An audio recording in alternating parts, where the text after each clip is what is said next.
Okay, so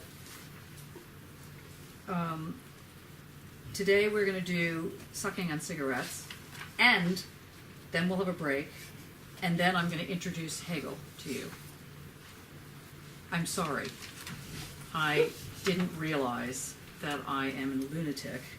Well, I actually did realize that, but I didn't realize it came across on this syllabus, so I do apologize about this. So we have week 8 and then week 8.5, that's the same week. Actually, it's kind of like Foucault's lectures. He's got like lecture 1 and then lecture 1.5. Oh my gosh. Hello, come in. Bring chair. Oh, well done. I'm not repeating what I just said.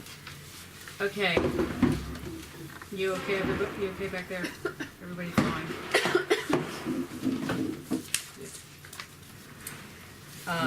Right. So we've got to end at 8:40 today because Mattia and I have to sprint so that we don't end up in London, and then I have to go to Brussels and all very crazy. Okay. Can I just sorry? Yeah. There's no actual reading for week 9. Is that still reread the Hegel? While I'm sort of gone. Yes. For It's reread the Hegel. Yeah. Yeah. Hadn't read it yet. It does say it under Helen Chadwick's brain. Oh, does it? I'm totally sorry. Yeah, that's right. Oh yes, Week so 7, actually, not. I know, but we all know what that means.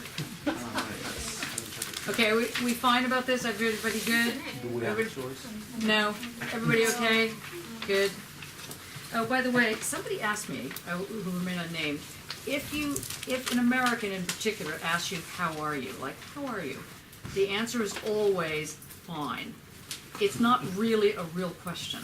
It's not like, look, here's how I'm really doing. Unless they ask it in a really serious way. Even then, you must judge. Like if if you ever go to New York and someone says, but how are you? The answer is still fine. Okay? Just so you know. It's just a euphemism. It's just like hello. Okay, it's just a longer version. Okay. Ready? Lights stay on? Yeah? You want the lights on or off? On or off? On or off? Off. Neil, you're there. We'll turn off at least one end. Yeah. Let's try the other one too. Can you see? This is the right atmosphere for Freud. Okay, I'm going to give you a thumbnail positioning on Freud. And I hope we'll get enough to either Ratman or a child is being beaten within our hour. And again, I apologize for the rush job. Psycho-analysis. Things like psycho-killer, qu'est-ce que c'est? When you can think of, when you think that was never used as a term, psychoanalysis. Nowadays we use it very blasé, but at the time when Freud was, playing around with it, coming up with terms, it was considered slightly mad just to use that term.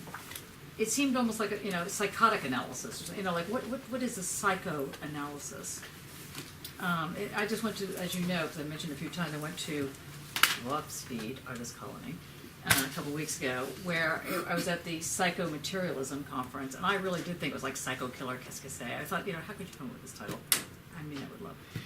And I hated it while I was there. Looking back, and I thought it wasn't such a bad title. But while I was there, I thought, a lot of people feel the same way about, or felt the same way about Freud. And Freud, by the way, had a writer's block, you would be interested to know. And he had to pretend to write lectures to people in order for him to write. So anytime you see this, dear ladies and gentlemen, 9 times out of 9.1, it's to a fake audience. He needed to sort of get into the mode, get into the zone to write. The other thing is, I recommend this, read his cocaine papers. He was a real advocate of certain drugs, and cocaine being one of them. I'm not an advocate of it, I'm not advocating you taking them, but I am advocating you reading the cocaine papers. I think that there was a lot of experiment going on in the like the late 1800s to now around the influence of drugs on how one thought, the way one thought. Did it actually make you see things that you hadn't seen before, make connections that you hadn't made before? And one of the, not arguments, but one of the positions that you might find is this notion of free association, which I'm going to get into today, which I've asked you to think about on some level. What does it mean to free associate, as opposed to, I don't know, be enslaved in your associations? What does it mean to free associate? So just hold that in the back of your mind, particularly in light of, if you've ever been drunk, I'm sure that some of you have been, or been in an altered headspace, or meditating. This thing called free association happens, and that's what we're going to think about today. Now, one of the things that's interesting about Freud, amongst many things, is that he made an argument that the psyche is not internal. It's not in your head. The psyche names a way in which there's a relation between what happens in the outside and your emotional, sexual responses to them. So there's not a division, that you're actually this little seed with, sort of like instincts that unfold like that acorn to the oak tree. It's that there's a conglomeration, there's almost as though memory is both projected outward and inward. So memory is constructed. Freud is very interesting on this point. It's not something that is like stuck in your head, in a sense. It is something that is always in this fluid relationship. So free association implies that you're able to begin to pull things together, or to link things that normally, or let's say not normally, not logically, would not necessarily be linked. So we know in mathematics you could link a 1 with a 2, with a 3, with a 4, and that would be A, numbers, B, arithmetic, and 3, a kind of linear series. It would very much make sense. You wouldn't have to think, oh, I wonder why there's a 1, then followed by a 2, followed by a 3. You don't have to have a big argument about it. But if you said, cocaine, raisins, I don't know, football tickets, there's not necessarily any link to this. And so the way in which these get linked, which is called an equivalence, they're made to link. They're somehow linked. So just put down in your notebooks here the word equivalence, how something gets linked together, how it's made to share a common moment. And I think I've done this many times, but I'll do it again in the class. If I said to you something like, let's see, what could I say that's different? I'm sorry, I can't think of anything different. I'm going to say the same thing. So if I said getting on a train, being amongst, if I said getting on a train, swastikas, shaved heads, and the British flag, what would I be describing? Conceivably. Yeah, well, a football match, going to a football match. Certainly going to a football match in the 90s and noughts. Maybe less so now. And there's nothing at all to suggest that that makes any sense whatsoever, unless you get the sort of way in which those are made to be equivalences. Now, politically, that takes you in a whole other realm. We're not going to go in that realm today. We're just going to think about this free association. Because what makes one understand that being football hooliganism is that you have an understanding, in this case, of English nationalism or English culture and football, this kind of thing. But for Freud, you could make a series of links, and rather than English nationalism being the kind of thing that created the equivalences that made it stick together, there was something else that made it stick together.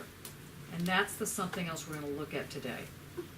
So these sets of equivalences, so that seem to be completely bizarre, you stick them all together, you have these weird kind of material fabrics to your dreams, let's say, or ways in which you forget someone's name, which is always annoying, especially if you happen to be the person whose name has been forgotten. You're introducing someone and go, could you just introduce yourselves, or something that you haven't been there before. Okay, Freud says something else that you need to think about. I'm just going to lay this out, and then we're going to put it all together like a little pie. He argues that not only is all psychological relationships externally set, but that the way in which one understands something, the way in which one's emotional health is established, is always a projection. And that's kind of interesting. It's not an introspection as such. Which means that there's some relationship between the psychological and the out there, the culture. Now, this is seized upon by a number of political theorists and philosophers, most notably the Frankfurt School. Guess where they were located? Okay, so the Frankfurt School included Adorno, Walter Benjamin, what's his name? Neumann, Marcuse, even Habermas sort of hovers in there as part of the Hannah Arendt sometimes is considered part of the Frankfurt School. Anyway, the Frankfurt School argued that the Marxist dialectic, which was a sort of a betterment of the Hegelian dialectic, required something more than just putting Hegel on its head, which we'll get to in a moment, where Hegel's position, as we'll see, was to put the concept as something that creates a way of thinking and doing and making and being. Marx said, well, it's not really the concept as such as history. And do you remember last week when I was talking about the bourgeoisie and the proletariat taken together makes the Marxist mode of production, capitalist mode of production? Remember this bit? Vaguely. Okay, don't worry, we'll get back to it. The Frankfurt School said, the problem is that it doesn't explain why fascism happens in some places and not on others. It doesn't explain why some environments are racist and others aren't. For the Frankfurt School scholars, they said you had to go back to the sexual. You had to understand what happened. And so either there was a way of bringing in Freud, or there was a way of bringing in Jung, Erich Fromm, there's a lot of Melanie Klein, a lot of people get brought into this thing. But the question was, what really happens in our society to make us who we are? I mean, not necessarily always on a totally conscious level. It's not like someone has a gun to your head, completely saying, you will obey, you will do it this way. You just do it this way. How did that happen? And the Frankfurt School wanted to argue that, okay, yeah, the dialectic is important. Yes, and we'll get into the logic of it, like I said, later in this hour, the next hour. But somehow you had to understand the sexual, this thing that all of us have with us, whether or not you're actually sexual or not, whether or not you're celibate, or you're polymorphously perverse, or which used to be the term, or you're queer, or you're hermaphroditic, or whatever your story is. Whatever it is, the sexual was absolutely key.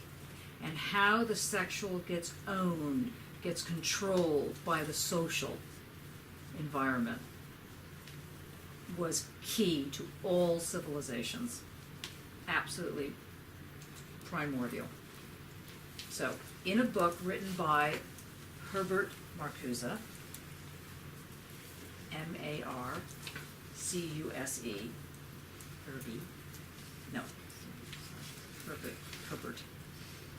Herbert Marcuse, who was in Frankfurt. He was amongst the Frankfurt crowd. He left during the Nazi regime, along with everybody else, and he ended up getting a job at the State Department. He and I have similar pedigree. And his student, one of his students was Angela Davis. Have you ever heard of her? Angela Davis? She's fantastic. Angela Davis, and if I have time, I'll try and show you a clip to see just how fabulous she is.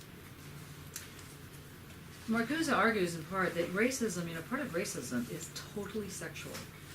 Is this weird thing about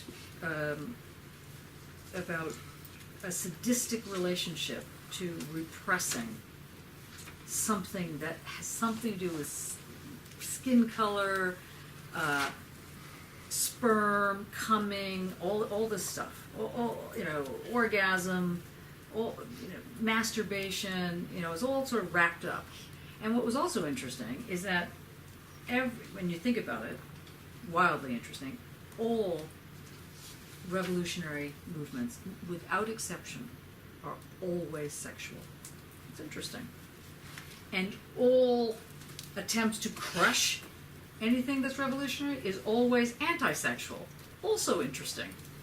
Now that doesn't mean you have to be like little bunnies having sex every 5 minutes.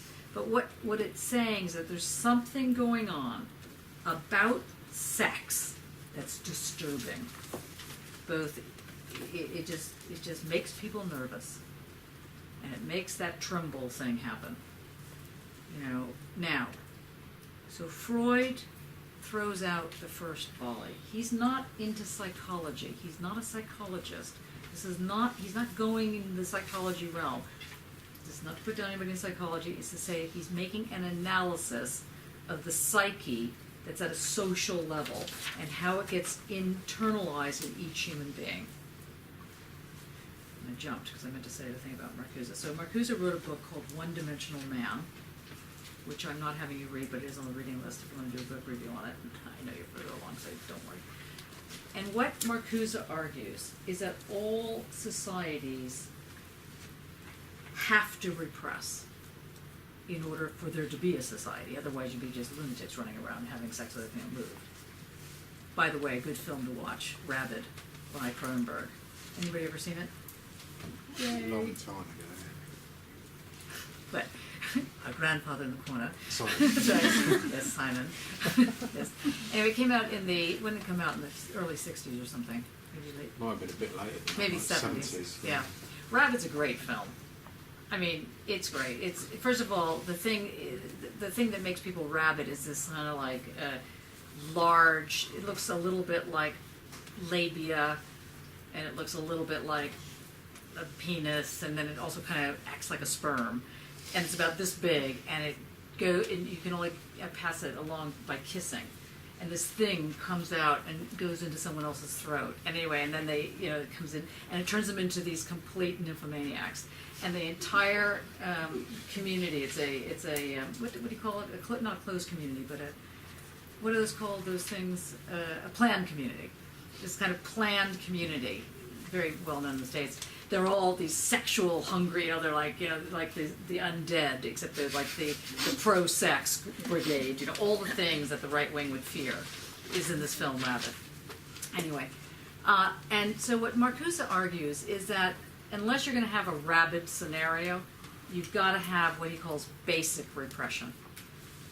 The problem is that various forms of capitalism create surplus repression. So there's an argument called basic and surplus repression. So if you have too much sexual repression, you'll get a bunch of idiots, dolts. You'll get a bunch of people that are just not very bright, actually. Because somehow being sexual in this rabid sort of thing that you can pass along to each other and creativity seem to go hand in hand. So just put that down in your... Somehow it's linked. How is it linked? Why is the freedom to think and the freedom to do linked with fucking or coming or masturbating, or thinking about it? Why is that important? Okay, so Freud makes a running leap at this. And the first thing he wants to have you understand, which I think is quite important, is that each child, when they're born, each human sentient being. Now, maybe the animal world goes through this too, I don't know. But he's making a pitch for why is it that in Germany all the streets, and still are to a degree, very neat, with little repressed flowers everywhere that grow really tight little things, you know, whereas the English country, you know, English gardens, they're all these wild things, you know, but they're still kind of neat in a certain way, so there's this kind of structure of neatness, but then there's this wild stuff that happens, you know, and he look at gardens very differently now. And you go around to these like really tight things, this is like repressed culture, and then these, you know, and then the ones that have the kind of things creeping through, you know, this is kind of like the repressed but secret culture in England. Okay, you know, it's like nobody talks about sex, but everybody's, that's because they're all rapidly doing completely weird things. Anyway, okay, and Freud, I said this very respectfully. So Freud says that when a child is born, a child does not make any distinction between the child and the love object, otherwise known as the mother, or that being who presents themselves as mother. You don't actually have to be the actual literal mother. You can be whoever gives the breast. And the breast doesn't have to be the actual breast. The breast can be a bottle. In fact, Grace Jones, fantastic song, from the bottle to the, no, from the nipple to the bottle. Fantastic song. Yeah, Never Satisfied. Thank you. Thank you, John. Very helpful. Yes, we'll go to a song now. Anyway, little Grace Jones in the background. Okay, so the first thing that happens is that the child, you are put yourselves in the child's position. You're from the point of view of your little mouth, little hungry little mouth. You don't see any difference between you and the entity that's giving you pleasure. And you want that pleasure because it gives you pleasure. That's it. You don't go after the breast because you think, you know, must eat, must eat, must eat. No. Freud argues you go after the breast for one thing and one thing only, and that is because you like it. And it's kind of nice to know that that's okay to like something as fabulous as a breast. I speak as a lesbian. I tell you, it's wonderful. You know, so you have to know this nipple, or this bottle, or what turns out to, for many of you, cigarettes, bad. This is the unsatisfied you. You know, so this thing, this sucking, you're sucking onto the love object, and there's no difference. At some point, you're a little too big to be sucking on that nipple, on your mother's nipple anyway. Although, I mean, I don't know how many people have children, and how many people have got children that are weaned. We did the Abraham discussion, so you know the word weaned. You know, that are no longer attached to the, how old do you think a child should be when they should stop taking milk from the breast? 6 months. 6 months. Who said that? That's right, says the new father. 6 months, that's it. How old is your child? 3 months. He stopped 2 months ago. He stopped 2 months ago? Yeah. What's he drinking, out of a Bottle. Whiskey? Poor guy, Joins me. soaking cigarettes soon. Okay, so the whole idea of the sucking is that a child gets weaned off of the actual nipple or something that resembles a nipple. I'm not talking about the mother's nipple, I mean an actual bottle nipple. Is your child drinking out of a cup? No. Okay. You have issues. It's going to be very costly in psychoanalysis for you later if you take it away too early. Okay, now, so the thing is that at some point, let's say 6 months, let's say 9 months, let's say a year. I know somebody that breastfed her child till he was 9, which I thought was really odd. Sadly, she was in my family, which was even more incredible. Anyway, and she'd go, "Do you want to have mommy's milk?" And he'd go, "Mommy's milk, I want mommy's milk." I was like, it's child, it's like, I don't know, it's just wrong, you know. It's like, me, who's like, you know, out there, I had issues with this. So anyway, so the point is that at some point that breast is taken away. And from the point of view of the child, there is no reason for that. There's no reason the parents have taken away the one thing that you have loved unconditionally. And it is a form of unconditional love. You get the breast, you cry, you get the breast, you don't cry, you get the breast. It's all fabulous. Breast, breast, breast, breast. And then suddenly, no breast. You woke up, day seemed like the normal day, everything seemed to be in its place, and the breast is gone. Now, that's depressing. And you gotta figure out what happened. So your first clue is to blame yourself, because there might be something you did that was wrong. So then you try and get the breast back by either acting out or like slapping your parents or trying to wake them up or do something. Give me the breast, and the breast won't come back to you.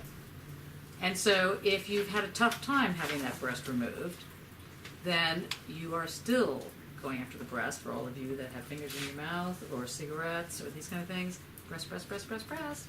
Bad oral phase. Yeah, so now let me just say, no one gets out of childhood unscathed. This is the other position of Freud. Everyone is deeply traumatized by the following things. So let's say, by some miracle, you manage to be a really healthily adjusted child, which means you'll probably be a sociopath. But, the next problem is the anal problem. Because the one thing that you can give your parents that is of you, that is love, is your shit. And sadly, most of you as artists, I say this very lovingly, are still doing that. Yeah, here's my shit, love me. You go, well, it's kind of shit. Oh, no, but it's my shit. So it's the same problem. You give your shit, and one day you wake up and they go, bad little Benji, now you're going to have to go to the toilet. And you think, okay, that's all very interesting, but it was so nice when I could just give you this present. But they don't find it fabulous anymore. They don't find it wonderful. They don't go, oh, my child doing all these things, including shitting and eating. And no, that's gone. That they seem to have gone somewhere else. And now you have the next problem. What did you do wrong? So guilt comes in again. And depending on how well or badly you're trained, guilt can turn into shame. And you need to figure out how that shame operates, that you're ashamed. And for those of you that are really neatly turned out, luckily there's nobody in the room here like that. Clearly you don't have a shame problem. Very good. So you seem to have you seem to have dealt with your parents and the toilet training successfully from the point of view of not being overly shamed. But this shame, if you know people that are very tight and what's called tight-assed, you heard that expression? It comes from Freud. You don't want to go to the bathroom in your bed or in your pants. You hang on to it. And this hanging on is called anal retentiveness. You didn't do so good in the anal field.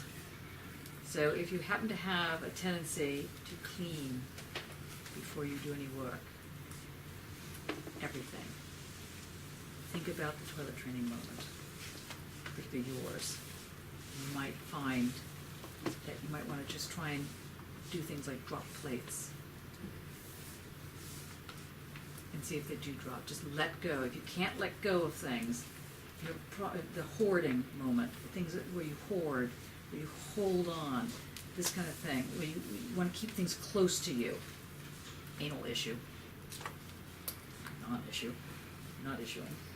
So this, now, technically you should be toilet trained by 2, 3, somewhere in there. And if you're not, or the whole bedwetting, toilet thing, this is a sexual problem, argues Freud. This sexual pleasure scenario. A baby is polymorphously perverse, or polymorphously verse, there's no perverse to it. It has many different erogenous zones, and they slowly but surely get tidied up. So the main one is the oral phase. The first one, rather, is the oral phase. It's only first because it's the first thing that is removed. So it's the first thing that creates a cut So write that down. The first thing that creates a cut between the child and the love object. It's not just any old cut, it's a deep cut. That cut is also called trauma. It's the thing that separates, and it's irreversible. You can't go back to pre-trauma, though one tries. That's drinking, that's smoking, that's sex, that's all is going to be when tries and tries and tries to get back to the start, but it doesn't happen, can't happen, never satisfied. Again, Grace Jones. Okay, now, the next phase happens a little bit later when you're about 5. This is called the Oedipal phase. Oedipal. Oedipus, or Oedipus, was, does everybody know who Oedipus is? Oedipus was, the great thing about Freud is that he picks a lot of his explanations from Greek, myths and tragedies, so it's always great because he brings a whole lot of other things that he doesn't have to explain. So the thing about Oedipus that's important is that Oedipus goes back, he's thrown out of a kingdom, he comes back to take it over, he slays the, he doesn't realize that he was actually part of this family, he slays the king, and he sleeps with the queen, and makes her his wife, or whatever the story is. Anyway, he sleeps with her, and then finds out that the wife is actually his mother, and flips out. Okay, and when he cannot believe that he slept with his mother. So the first thing is the role of the vagina, the maternal vagina, the vagina that is sacred. That's the maternal one. The one that you don't sleep with, you don't fuck with, you don't do anything, you don't touch, you don't think about, you don't do nothing to it. And if you do, then you should blind yourself, you poke your eyes out and throw yourself into a bridge, which is basically what Oedipus does. He's so distraught that he knows in the carnal sense his mother's vagina, that he can't handle it. And so he banishes himself, and it's a grief that he cannot overcome. Now, Freud argues that all of us do this. Now, I'm not suggesting that you consciously at 5 years old in particular think to yourself, I wonder what my mother's vagina looks like, must have sex. No, instead what it is that he argues that there's a longing that the child in a nuclear heterosexual family notices that the mother is usually sort of strapped at home because she's had children, and of course when he was writing, most women were either forced to work at home, or if they didn't work at home, be at home as a mother, or if they weren't at home, it was because they were not rich enough to be able to be at home. So there was this kind of weird thing going on. And the child realizes that the father gets to go out and have fun, and the mother gets to stay home and be, talking like, how is he doing? Little kind of baby talk. So the mother kind of like is slowly but surely losing her mind, and so the child is less interested in the mother. And the father is kind of more interesting, even though it turns out that he will become, in the traditional Freudian sad sob story of life, he becomes a tyrant. Now, so daddy goes out and comes back and has sex with mommy. And the child looks at this and goes, I might like some of that. So I think that I will identify with daddy, who has fun, and goes out in the world, and sleep with mommy. But of course, 3 in a bed is too many. So technically, the child, or not technically, psychically, the child has to kill the father and sleep with the mother. And if the Oedipal complex, finally resolved at 13 or so, is not resolved, the child will always be immature. The child will never grow up. The child will never assume the role in society that they need to assume, which is to repress certain ways of being and maintain the role of father to go forward. Now, this is a small but not insignificant problem.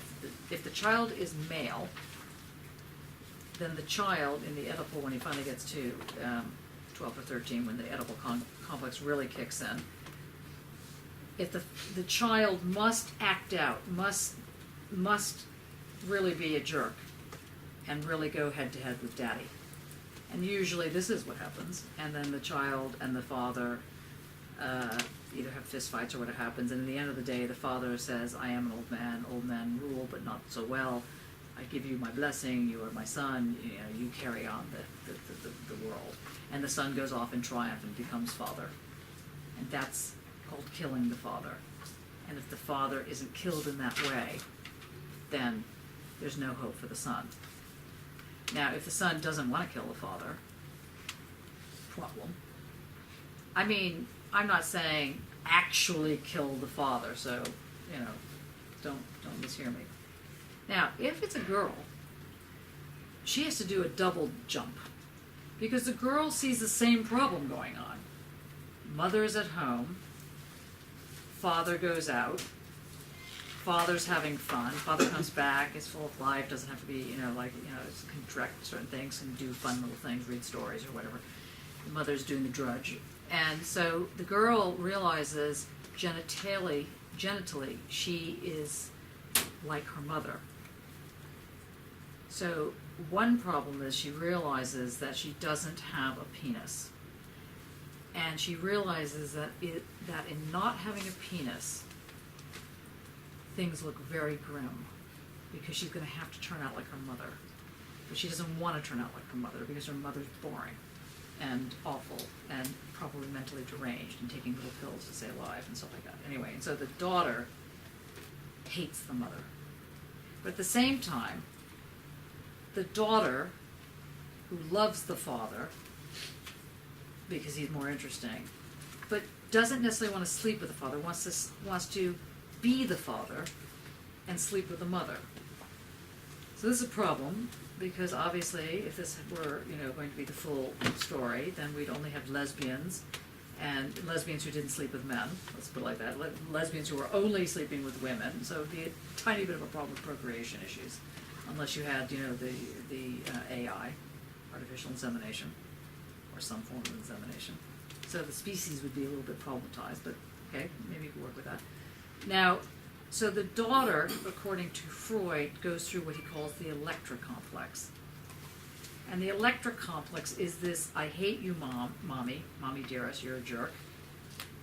I'm not liking father either. I could be like daddy. In fact, I'll be like daddy and be really nice to mommy, because I get why she's repressed. So I will love mommy, and I will get rid of daddy, but that's going to be a problem, because that sets me as a lesbian. So I've got to then continue my hatred, but sort of a love-hatred for mommy, and go back and be with the father, become subordinate to the father. And if the girl doesn't become subordinate, so she starts off just like the boy, thinking she's equal to the father, and then the boy thinks, I think I'll just assume this role. The girl thinks, I think I'll just assume this role, and she gets murdered, because she's got to also be empathetic with the mother, even though she kind of hates the mother at the same time. So this love-hate with the mother, hate-love with the father, it gets all very complex, and in the end we have a miserable female who becomes hysterical. And this is why the woman, according to Freud, is hysterical, has hysteria. She has hysteria because she has to be repressed twice, because she sees her future life as kind of horrible, that the way out is to become a man, but it's not open to her until recently, until feminism, let's say, and even then. And so it's all this complication going on. You following me on this? And that's just step one of this work. Okay, so we've got the oral phase, we've got the anal phase, we've got the Oedipal phase, we've got the electric phase. It's all complicated. And like I said, nobody gets out alive, or nobody gets out unscathed. And depending on how you want to take this, like in a child is being beaten, this beating of the child. What happens when, particularly, he was analyzing women who beat their children, but also the men who beat their children. In fact, who was that artist that you were showing me today? Oh, Romeo Castellucci. Yeah, Romeo Castellucci. Does anybody know his work? Castellucci's work? Very intense. It's about the father who actually forces the boy child, has sex with the boy child, his child. Rape. So yeah. And it's really, it's like this other secret story that goes on. So Freud is dealing with all these. Ratman is that story. A child is being beaten is the female version, Ratman is the male version, and so on and so forth. Now, questions so far, because it's very intense, and I'm sorry that it's so intense. You need to hear it. You need to hear what's going on, because the sexual it's kind of like hunger. There's something deliciously wounding about it. There's something really, what's the right word? Not vicious, but sort of visceral. Something visceral about it. There's something important about the body and pleasure, and how the pleasure is always very paradoxical. So the pleasure is not that you're just laughing, ha ha ha, ha, because if you were just laughing without any kind of paradoxical relationship, you'd be mad, right? If you just sort of walk down the street laughing at yourself, if you would sort of cut a wide berth, So the pleasure is always inundated with this cruelty, with this relationship to murder. What does that make you think of recently in our studies? Abraham. Now, Abraham this was not done in a sexual way. Character never mentioned the S word, ever. Does mention questions of the gift and this and that. So Freud is really putting your face in it, going, let's be real here, people. Understand that everybody has genitalia. What do you do with it? And why is it so not spoken about? What is the problem? On the one hand, it's only sex. And on the other hand, it's sex. And that's unbelievable. But he tries to show how this becomes the feast, or the kind of ground, as it were, for why some societies are more predisposed to a fascistic, repressive hypotheses than others. The more the society represses sexual proclivities, the more it forces a certain kind of surplus repression over the basic repression, the more it is able to lean toward authoritarian politics. That's kind of interesting that Freud would say this. Freud, I used to boycott reading Freud in the day, back in the day. His story of Dora used to drive me so insane. I just think, poor Dora. Can you imagine going to a therapist who keeps saying, you secretly want to sleep with your father? It's like, actually, you want to sleep with my father. It's like, after a while, you just want to just strangle this therapist. But I came to see, and I'm sharing this with you in this way, that you need to at least get a sense of how the social creates in each one of us this repressive hypothesis. That's what it's called, the repressive hypothesis. Now, just a couple other things you need to get sort of the terminology. Back at the ranch with this thing in your head. Now, the psyche, incidentally, is not located in the brain. Although, maybe it is. I say it like that because I don't want you to think that if you cut open the brain, you'll find the one section where, the repressive hypothesis is sitting. Although they have done enough studies these days. They know, like with Alzheimer's, certain forms of Alzheimer's start in the frontal lobes, and that creates a certain kind of memory dysfunction where one can't remember the everyday. that's going on, but you can remember way back when, like when you were like 12 or something. And there's other forms of Alzheimer's that start in the back of the neck. Nobody go home and get depressed. They start at the back of the neck, and it's where you start getting a sort of dysphoria. You can't quite see things as well as you used to, and you start falling.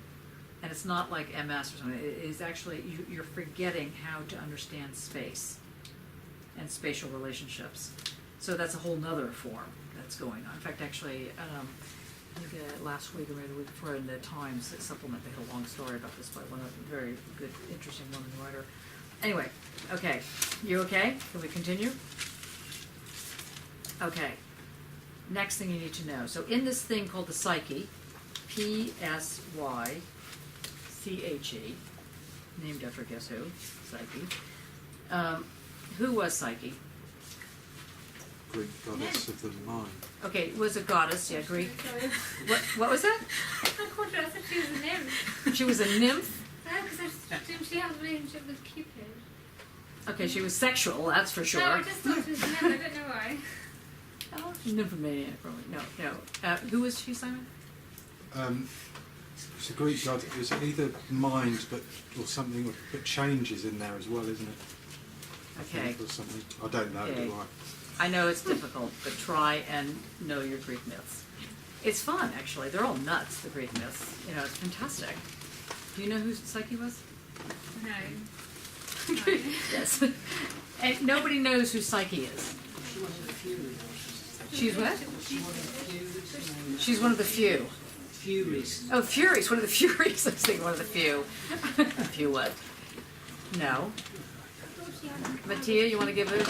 No, I No. don't remember how detailed.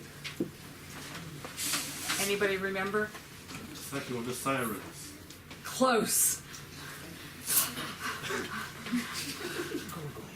Okay, I'll just wait till people. See, now, if you were in the States, I just want to say, everybody would have their little iPads out, but quietly looking things up, or their computers. I was at a think tank a couple of years ago in Canada, and it was just bizarre because nobody could even ask a question unless they hadn't looked up your entire pedigree, what your website was, what you had published, where you had been. You know, it was incredible. I was the only one that didn't have a computer. I felt like I was like the, I don't know, the person who was cleaning the room or something. I was like, you know, should I be here? You know, they were like, anyway, sorry, digression.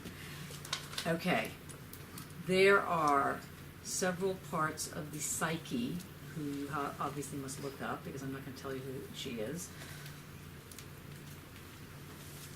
One is called the id, I-D. Another is called the ego, E-G-O. Another is called the unconscious, which he abbreviates as UNCS. And by the way, if you decide to read Freud's introductory lectures, and then you skip over to his other lectures on he's got introductory lectures and got lectures on psychoanalysis. Don't be fooled by thinking this is a different translation. He actually wrote a different thing, and he basically cannibalized his own work, but didn't do it, let's say, as carefully as he could have. So he has different things, says different things about the same object. So don't be thrown by this. If and when you decide as a PhD student, or even if you go into this in detail as an MA student, you need to know that there were 5 different variations that he had. But for the purposes of today, you only need to know this very general thing. And also, Peter Gay is one of the standard translators in the field. That's a great name. And also Strachey, S-T-R-A-C-H-E-Y. Standard. Who do you have? I think it's straight. Yeah, those are the 2 standard editions. So Peter Gay tends to do the compilations, like so you can get the Freud Reader or something like that. And Strachey is the one that painstakingly is. And also, if you get to Vienna, if you can possibly get to Vienna, you go to the Freud House. It is phenomenal. Actually, there's a Freud House, you know, in London as well. Have you been there? It's got a sofa in there. Not quite the same though. It's a little bit. Yeah, it's really worth going to. It's very much worth going to, but particularly in Vienna, it's great. Okay, now the id is the kind of cesspool of everything, of emotions, of anger, of hatreds, of love, of passion, of this orgasmic, bubbling cauldron that each one of you have in your body is the id, especially when you're a teenager. It's this must-have sex. So you're like the undead, must have sex. I mean, this is this id. And obviously, if you kept acting on it, then you would be, considered an asocial person and there's a problem. So somehow that id has to be guided. Some societies believe the id, they don't call it the id, of course, they just call it passions. Some cultures believe that the id has to be tamed. In the Enlightenment time period, that is, say, the Kantian move onward, the argument was that it had to be guided, that one was guided by passions, did not tame them. So that's a different little caveat, just so you have a sense of that. So in something that resembles the olden days, which are still happening now, so the olden days still happen today, if the passions are not tamed, if they're not repressed in a very strong sense, then you are said to be uncivilized. But if you are living in an enlightened age, then the passions are not to be tamed, ever. They are to be guided, and that you take your passions with you on your journey. And if you don't take your passions with you, then it's not going to work for you. You're not going to be able to do creative work. This led people like Bataille, who worked with Kalgunheim, who's a very interesting philosopher who was sort of the backstory to Foucault and to his teacher Foucault and, what's his name, Bachelard, made the announcement that God is a whore. What was meant by that, apart from just being, annoying to people, was that in order to create, not in order to procreate, in order to create, you must allow the passions to have some expression. How much expression is the question, but some expression. So the id is sort of the repository of where that hunger exists. To put it slightly differently, how many people have ever ridden a horse? I mean, really ridden, not like, okay. You know that, first of all, if you ever ride a horse, rule of thumb, don't even get on a horse unless you can pick up their back legs, okay? And I don't mean pick them up and put them on your shoulders. I mean pick them up and clean out the hoof. If you can't do that, you don't belong on a horse, okay? So just my little comment. Saving the little horses' backs from, their mouths from lunatic people who get on and going, ah! And the horse is going, ah! Just, sorry. Okay. If you, when a horse is wild, you got to break a horse. You hear, you know what that is. You break a horse. That is to say, you get them used to wearing a saddle. But if you break a horse twice, that is to say, if you hobble them to such a point that they are no longer have that spirit, you will have killed the horse, even if it's alive. And it's the same thing about the sexual. You need to get a saddle on that, but too much of a hobbling, too much of a break, you can only break the sexual once. You do it twice, you do it too much, it's like the horse. Then you kill the horse, you kill it.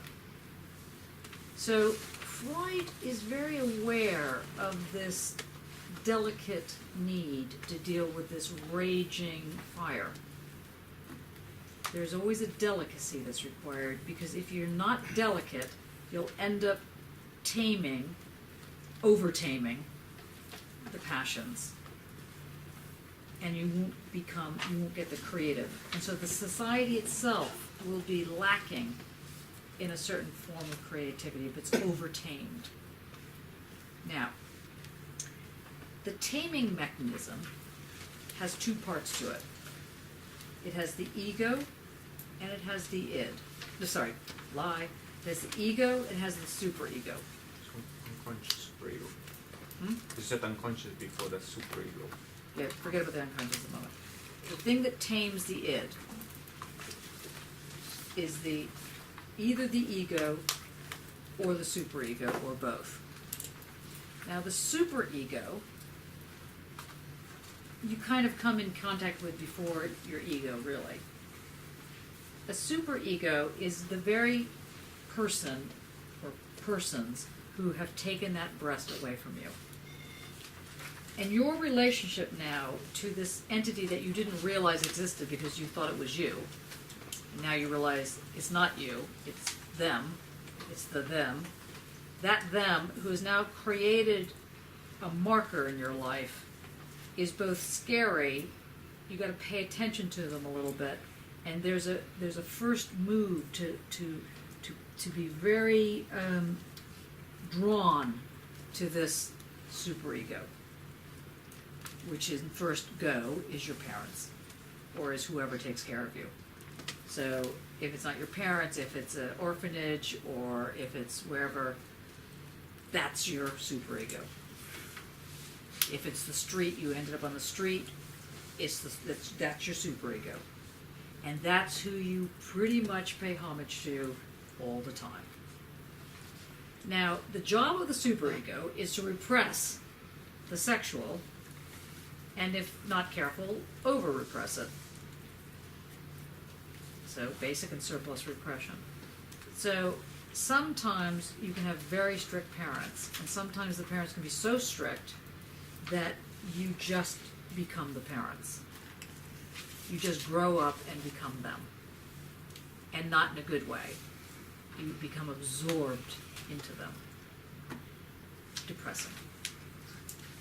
If you rebel, which most people do, this is the edible problem. Listen, if you haven't rebelled, don't feel bad. There's still time. You know, even if your parents aren't around, it's okay. You can still rebel against superego. But I'm just saying that this, in order to form your ego, which is a requirement for you to be confident in the world, in order for you to be who you must be, whatever that is, you must have an ego, says Freud. But because it's beaten out of you usually by the time you're 13, maybe 18, if you're really strong-willed, or, you know, for those of you that didn't escape and become artists, it's meant to be beaten out of you. The ego becomes tucked up inside the superego. So you ever hear that, you know, you say that somebody, you know, this guy or this girl has such a, you know, big ego. You ever hear that expression? You know, you say, you know, somebody's going around, you know, talking about how great they are. Usually that's a sign, and people are doing that, usually a sign that they have no ego. Believe it or not. So the person that goes around bragging and is some sort of, you know, really cruel, overarching thug tends not to have an ego. They always have to be looking at the mirror. Who am I? They don't know who they are. They can't remember who they are. They go 2 seconds away from a mirror, or 2 seconds away from their parent, or 2 seconds away from wherever it is that is their authority, the gang, or whatever it is, and they don't know who they are. They've lost it. An ego is a very fragile little thing. And your ego. And it's trying to fight against the massive superego which comes and squashes the ego. So it's very difficult for the ego to grow and become strong. Especially when it's confronted with all these issues. The breast did nothing. Suddenly, no breast. The you know, the toilet, again, everything was smooth until suddenly it wasn't. You know, so the ego gets flattened a lot. You know, you're thinking, everything's fine, and you know, Bambi meets Godzilla. You've heard that, you know, where the big foot comes down and just crushes Bambi. You know, Bambi is like eating grass, and then smush. Bambi's your ego, and the society comes in and squishes you. But Yeah, it's like production in 2016, I guess, maybe with the same team, Johnny. A film. yeah, but you know, so the ego tries to be the gateway of the id, but the superego got there first usually, because superego is your parents, or it's the law, or it's the society, or something always bugging you. And that group is always tempting to go like this, and you're going, I'm over here, no, I'm over here. Okay, because, and finally you have to leave home. Seriously. Otherwise, you don't got no ego. Just beat, and if you leave home too late, so that when you leave home you actually have to get a job and you're supporting family and you've got a mortgage and you've got to do this, that, this, your ego is still like, because it's very difficult to raise your little head above the parapet without it going, chip. You know, no, do this, you know, take care of your children, you know, get the mortgage, you know, what's the matter with you, you know, this kind of thing. And you're like, I don't know, I just wanted to be me. You know, so, I mean, that is this basic and surplus. So Freud is talking about this. This is what he's talking about. This is what a child being beaten is about.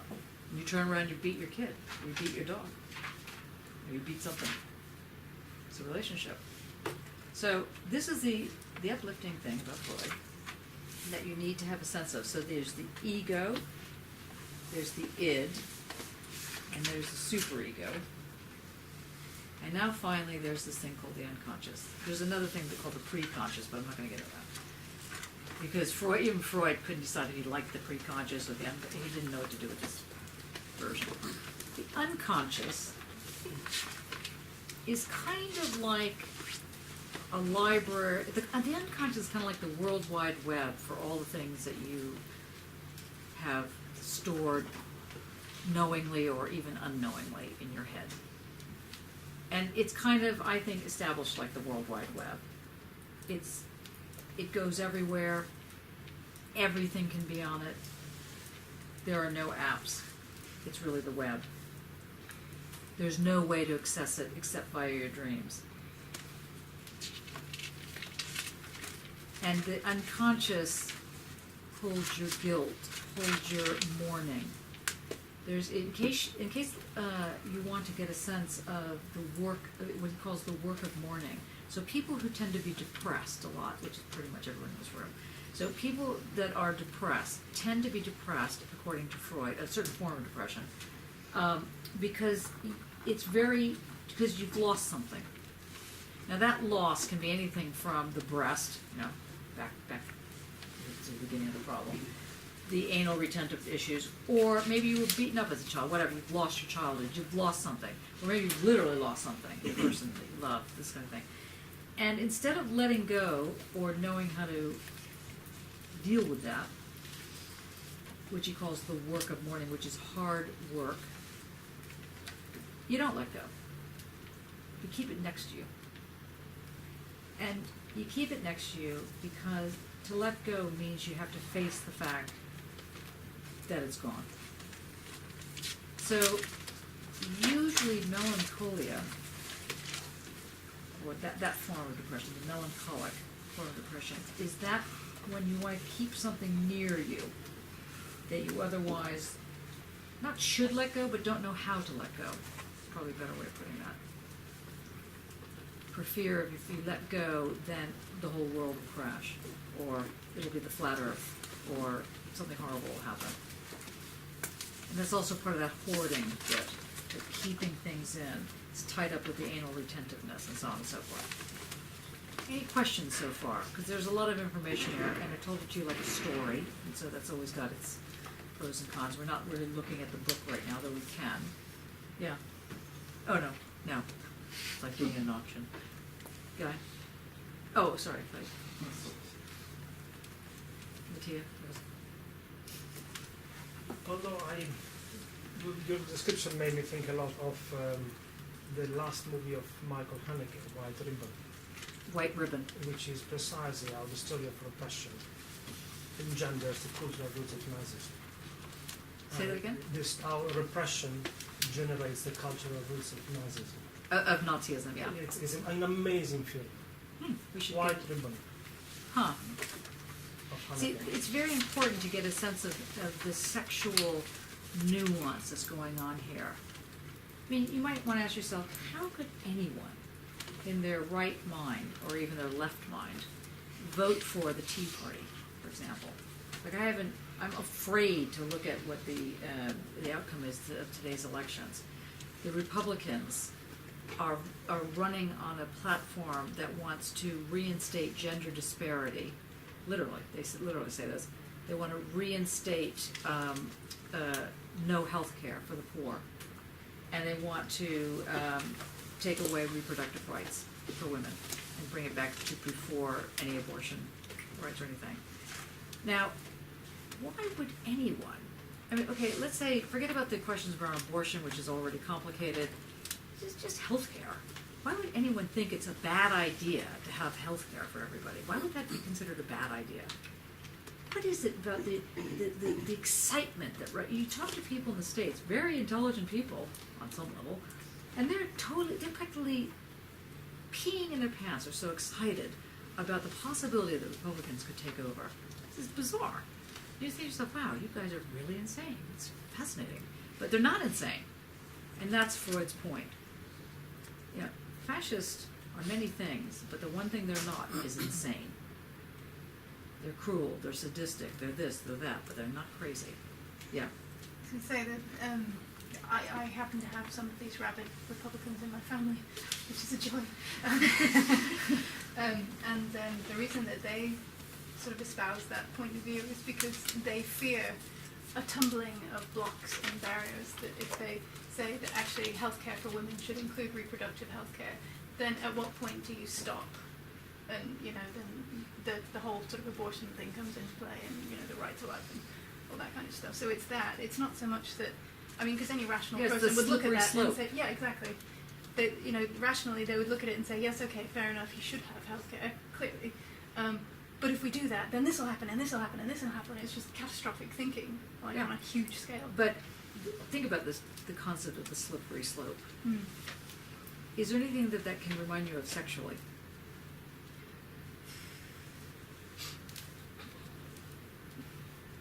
Do you mean sort of what they would consider to be perversions, that kind of thing? No, what does slippery slope bring to mind? When you're, like, semi-free associating. I thought of a water slide when you said that. Repressed. Wet vagina. Wet vagina. Penis. Coming. Masturbation. You know, all disasters.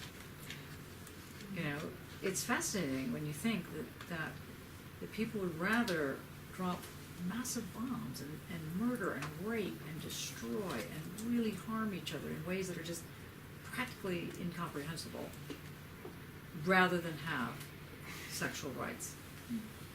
It's weird, actually, because even if you said to your wonderful Republican people, who I have also in my family, well, not my immediate family, luckily, but a little bit further on, not that farther removed.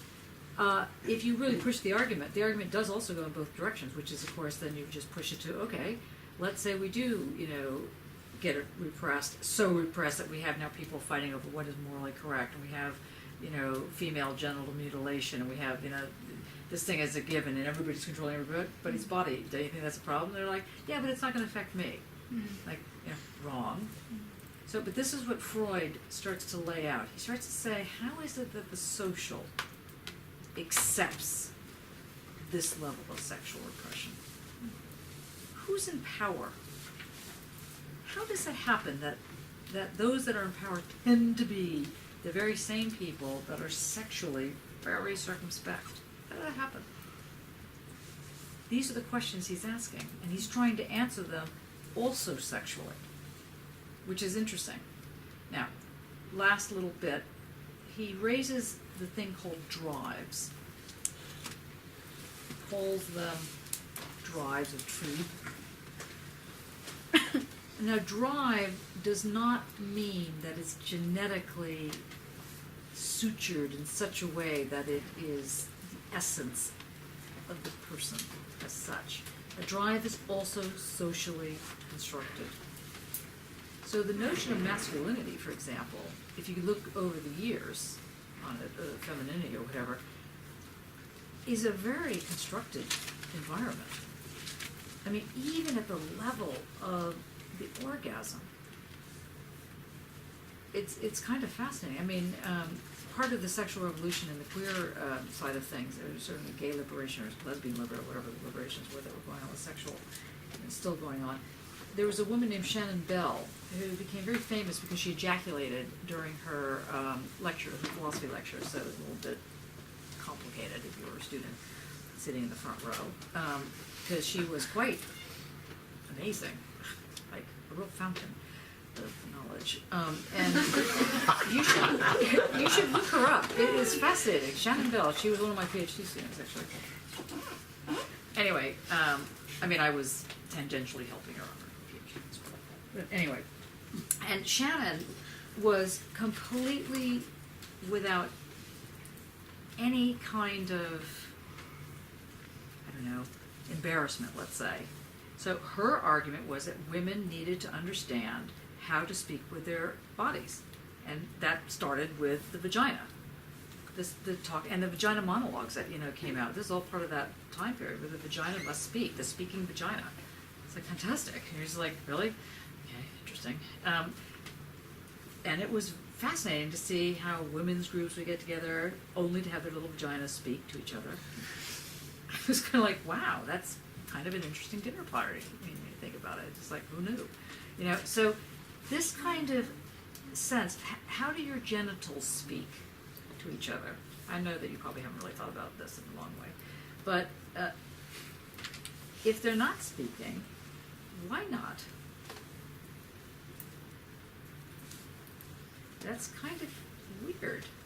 What is this repression about? So, like, right now it's Movember, for those of you that might not know what this means. It means that there's a lot of people, mainly men, but not only, growing mustaches. And they're growing it to defeat prostate cancer and to get people more aware of the problem of prostate cancer. But because the prostate is such a funny little thing that nobody will talk about, well, they talk about it a little bit more than they used to, but it used to be impossible. People never talked about it. Particularly the men people never talked about it because it's just too embarrassing. Or men who get breast cancer, also annoying. It's bad enough you get cancer, but if it's breast cancer, it's like such a drag because a lot of men don't consider themselves as having breast. And that's an interesting problem. So just these little things. Why? Have you ever read the inserts to Anusol? See what I do on my spare time. Or the inserts to tampons. It's fantastic. These deeply descriptive how to insert a tampon. I mean, honestly, without being sexual, so it's not a porn thing you're looking at. It's fascinating. And there was some mad queen, I'm sure it was a mad queen, who must have been bored one day on, working in the factories, coming up with these descriptions of how to insert a tampon without, I don't know, ruining your virginity, because this was one of the questions. And the question was, if it went something like, my daughter needs to know, I don't know how to explain to her, if she inserts a tampon, will she lose her virginity? And the person wrote, yes, she will definitely lose her virginity. She is going to never be a good person ever again. I was reading, because I remember I saved it, because at one point I was like totally obsessed with doing an art project on the inserts to, like private types of things like Anusol and feminine products and this kind of thing. I mean, and read the ones for like sprays for women. It's just fascinating, like, and the smells they come up with these sprays. I mean, honestly, you think, really? I mean, what, were they stoned when they were coming up with this stuff? It was shocking. So why is there such a repression about this? Freud tries to answer this. Bras, for example, there's another good one. There's these two guys about 5 years ago came out with a bra for women who had big breast. And the bra was, they organized it at the level of how you make bridges, and how the bridges, because bridges could have a suspension to them, and that this would, sort of like the shoulders and the breast would have a certain suspension. They got, it's probably just stupid, but they got thrown off the air because they're talking about breast. I mean, so what is it about the social that makes it so difficult? Now, John, I'm going to call on you because you have been one of the forefront people working in both queer politics and race politics, which obviously cross over in sex politics. Yeah. What's been your experience dealing with this question? the question of what is it about sex? I think some of my experiences has been around there's some kind of sexual practices that's quite taboo in some cultures. Some would argue it is a black culture, SM, bondage and kink is problematic. Is problematic or not problematic? It's problematic Yeah. because in terms of what kind of some of the items represent, hoods, collars, whips, master slaves scenarios. So part of the work has been kind of being questioned that actually this is not positive imagery, it's quite negative.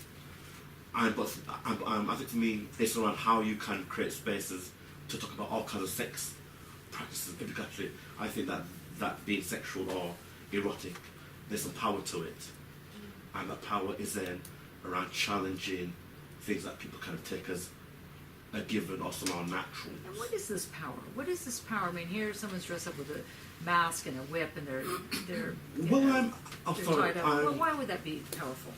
I think for me, part of it is around. I think there's power can happen when you claim your own desires and fantasies that's been put on you by social society and culture.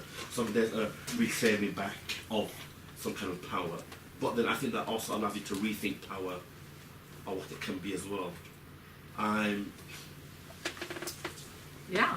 So that's very important. So Yeah. so there's this sort of social norm that says no, you can't do this, and then on the other hand, it's an attempt to claim it back. So, for example, a very very famous book in the 20s was written by it was written by Radcliffe Hall. What was it called? Yeah, that one, yeah. What the heck was it called? Yeah, And it was written by Radcliffe Hall. yes, And the main character was this woman named George, yes, and she was like the basic butch dyke, yes. and she was always in love with these femmes. And look up Radcliffe Hall. I can't believe I can't think of the name of this person.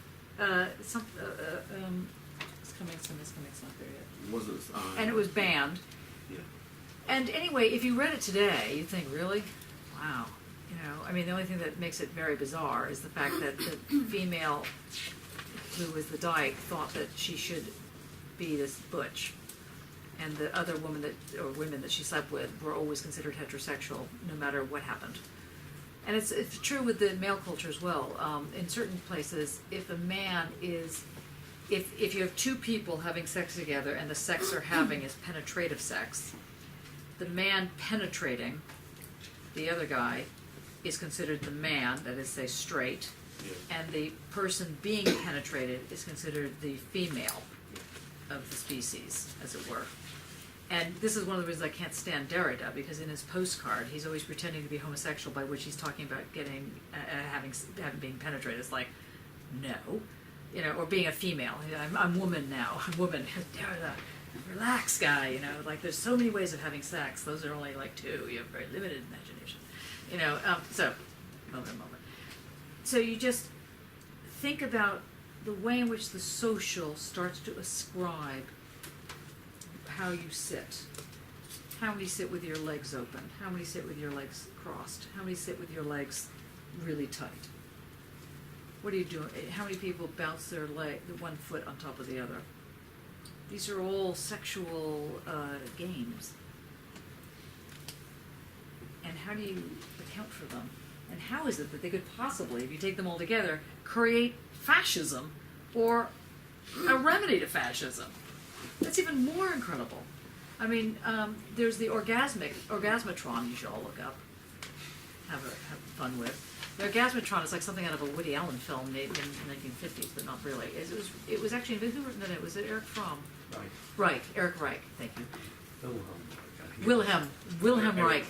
Yeah, Eric Fromm, Wilhelm Reich. Eric Fromm wrote The Mass Psychology of Fascism, and he was dealing with a lot of the questions that Freud raised and that the Frankfurt School raised, because people want to know, how is it that very intelligent people, your next door neighbors, your brother, your sister, yourself even, could become a fascist.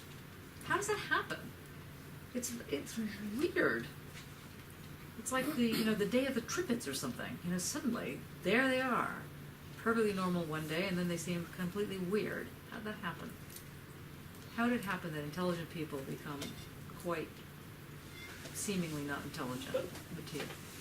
Possibly the direction for answering, not the answer, the direction for answering is in the comment that was made before by Sarah.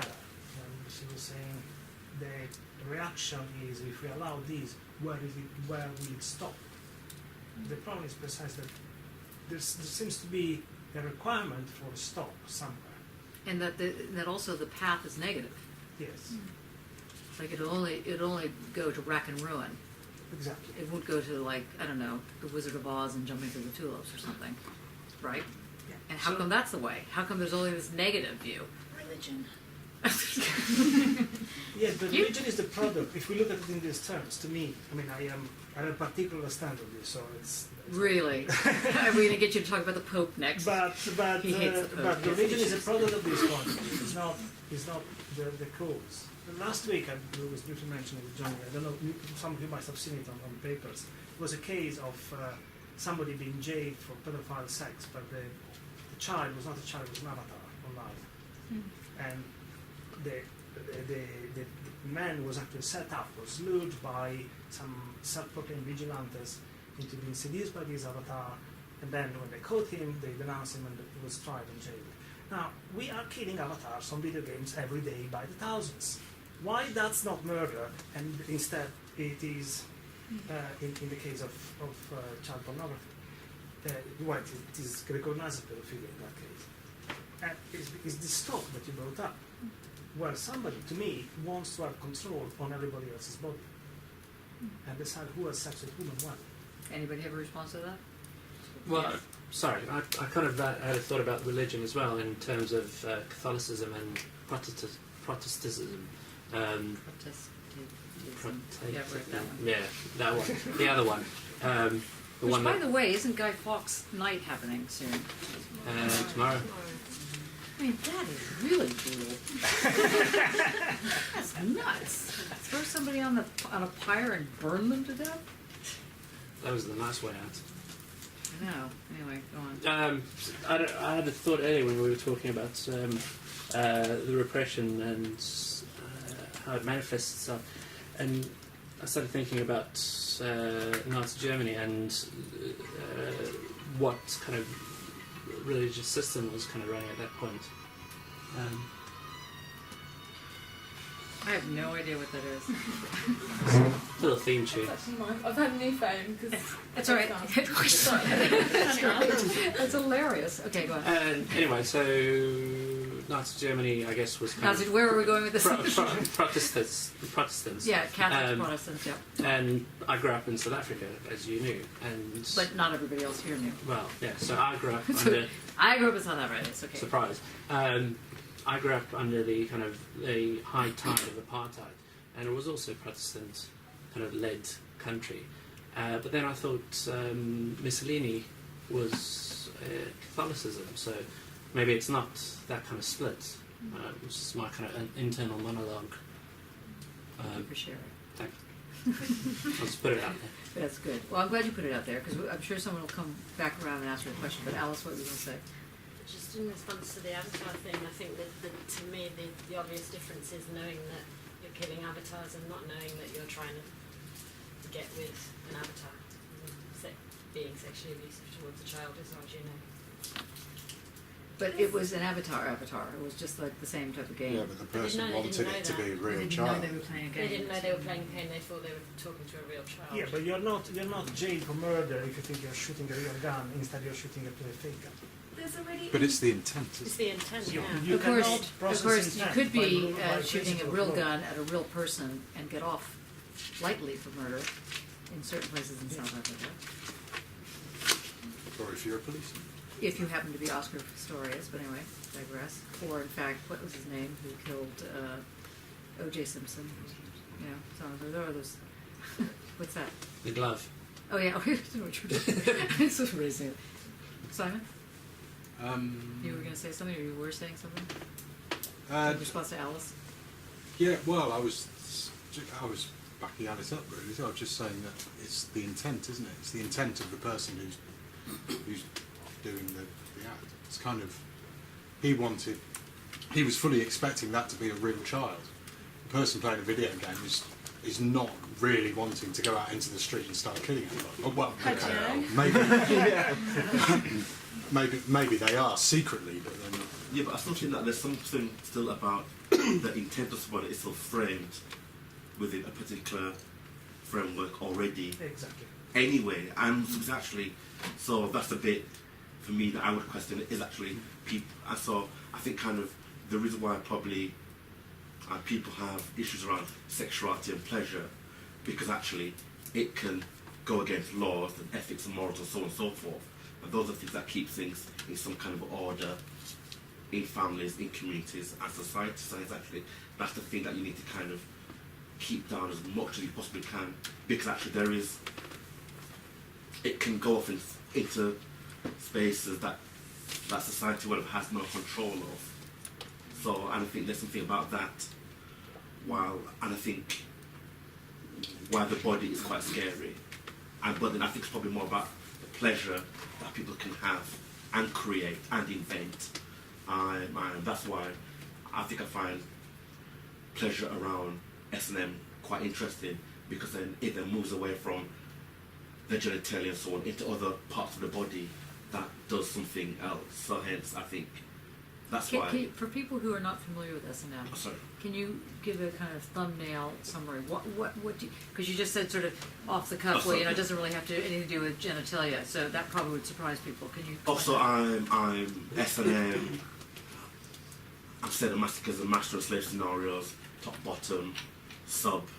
I'm dominatrix and client or whatever. Okay, we got that part. All that kind of stuff. So, but then why doesn't it have anything to do with genitalia? Or why does it possibly not have anything to do with because basically I think I'm lots of I would argue that most people's sexual practice is based around the dick and kind of ejaculation and coming, and then most male, it's generally male, yeah.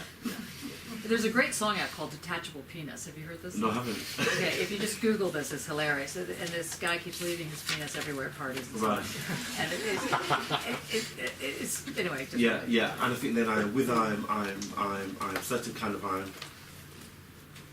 S&M practice isn't about kind of moving away from the genitalia into other parts of the body to explore. And then I would probably argue that with the advent of AIDS and HIV as well, people began to kind of explore other kind of sexual practices and that moved them away from the dick and so on and so forth. So hence I think kind of S&M, if you think about kind of gay culture, predominantly kind of white gay culture, San Francisco, kind of the 60s, 70s. Gay culture of San Francisco. yeah. It's like the MAPP according to, That stereotype. Yeah. I'm very clear. But then are you implying, because I think I very much agree with what you're saying, that there is a direct relation between taking control of pleasure and of what one likes versus being told when and how pleasure can be had as the basis of political partition? Say that again, sorry. Okay, Chloe, you're nodding. What did you hear? I have to speak. Yeah, you have to speak. I'm so nodding. sorry. I'm so sorry. Yeah, could you speak a little bit in that direction? Well, yeah, I guess I was kind of agreeing in that I think it's more about a power play than the sex itself. It's more about taking the decision for yourself. So actually, this is the way that I want to experience pleasure, not the way that I've been told I'm supposed to or I'm allowed to. So I think it's more about the power than the sex itself.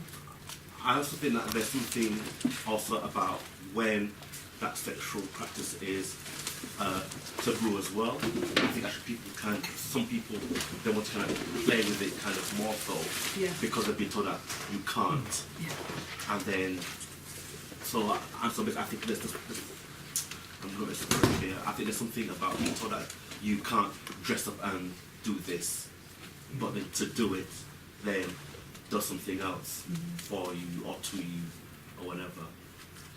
Does that? I'm not sure if that No, answers no, the question. it does answer. I mean, But I have a feeling that the silence in the room, from with the exception of Simon and Alice, I could be reading this wrong. I'm not trying to put words in your mouth. My guess is that you're on the side of the people who caught the guy, and not on what Jabu and Mattia are suggesting. I wanted to say, has anyone seen Nymphomaniac, the new Lars von Trier film?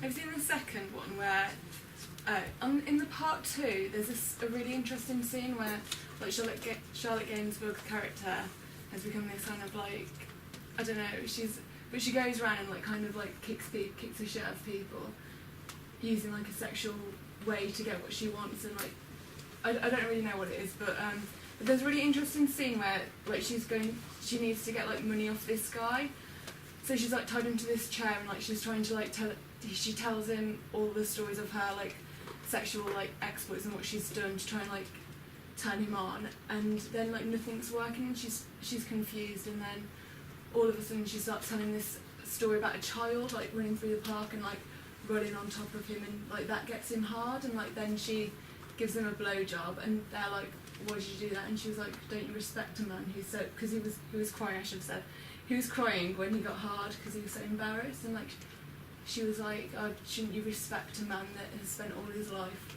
oppressing his desires or repressing his desires? And I just found it, because you don't know how, like when you first see it, you don't know how you should feel about it. It's really like confusing. Yeah, interesting. Anybody else have a comment on that? We may not get to Hegel tonight. This is good. This is good.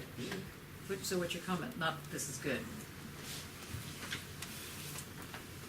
I think it takes guts to step forward and admit your repressions, definitely. Well, that's not my words. I've admitted them all the time. There used to be a big joke in the gay community about what secrets you really had were like, horse riding, or, that you like to play Scrabble. These were your dark secrets, Dressed in leather. That's right. I think one of the points when you say you've admitted them all the time, one of the whole points of all this, of course, is that you're not aware of what you're not living in this. That this world as it's been described, we're not living in it because we're unaware of it. Freud would say, if you think he's right. So all this is going on unconsciously. Unconscious isn't a place, it's an adjective, isn't it? We're not aware of these things that are happening. We're aware of a bit of them. Or we get Well, it's not an adjective. I wouldn't say it's a place. Well, Freud actually said that, because that's how Read I've the seen passage. it. I wouldn't be able to find it, but it was in the introductory lectures, where he said it's a sort of, whatever you're referring to is somewhere in this sort of psychic structure, but it can be conscious or unconscious. Right. Yeah. I mean, it's just to be very clear about this. It's not a place like I was saying that you opened up the brain, you reached in and found the unconscious. It doesn't exist like the heart or a cell or something. It doesn't exist in that way. I think that maybe adjective is about as close as you can get to that which exists that isn't a something. Yes, the unconscious It's isn't still something. on the ground. It's whether you're aware of it or not. That's what. But you see, here's where we're going to go with Freud on this one. It's a very important point you're bringing up, which is that just like with Arendt, Hannah Arendt, that the notion of doubt forms a ground. For Freud, it's the unconscious that forms the ground. But again, it's not a ground that you actually walk on. But I'm just going to throw that out. Yeah. Mattia? I'm thinking to add to what Hegel said, how What Nick said. to the comment of the unconscious being an Oh, objective yeah, and what not, Nick said, a yeah. place. How it really comes up in the interpretation of dreams in the most accessible way. How the unconscious not only is not a place, but most importantly, it's not a place beyond the conscious. So Freud goes to great length to explain that all the associations we make, or that the association made in our dreams, happens on the threshold of an alleged translation that is not translating something that is over there unknown to us or to our conscious mind and is carried over on this side, but finds a distribution, finds an order on this translation threshold. Can you slowly repeat that? This notion of the translation. We just said that the unconscious is not a place. We meaning Nick. Yes. The royal we, Nick. The seminar reached the point. The seminar we. Reached the point that the unconscious is not a place, and I would add to that it's not a place beyond the conscious stage. So we don't have a stage of language, a rational adulthood, and somewhere else or some time before an unconscious stage where everything was mixed together, boiling and reboiling, and passions were running freely. Sorry. It is, sounds great. it is Fucking something alien moment. that the unconscious is a threshold or a surface, a screen. Actually, that's what Freud uses as a word. Where things find an order. For example, the distribution is what is allowed and is not allowed sexually. So the order of a distribution that is allowed or not allowed sexually, because people can't hear you at this end, so I'm just, yeah. Or the hierarchy of values, anything. Things find an order, not by being carried from a raw state to a refined state, but by simply coming into existence. So they find an equilibrium. Yes. So that's, and being in equilibrium makes it have an order.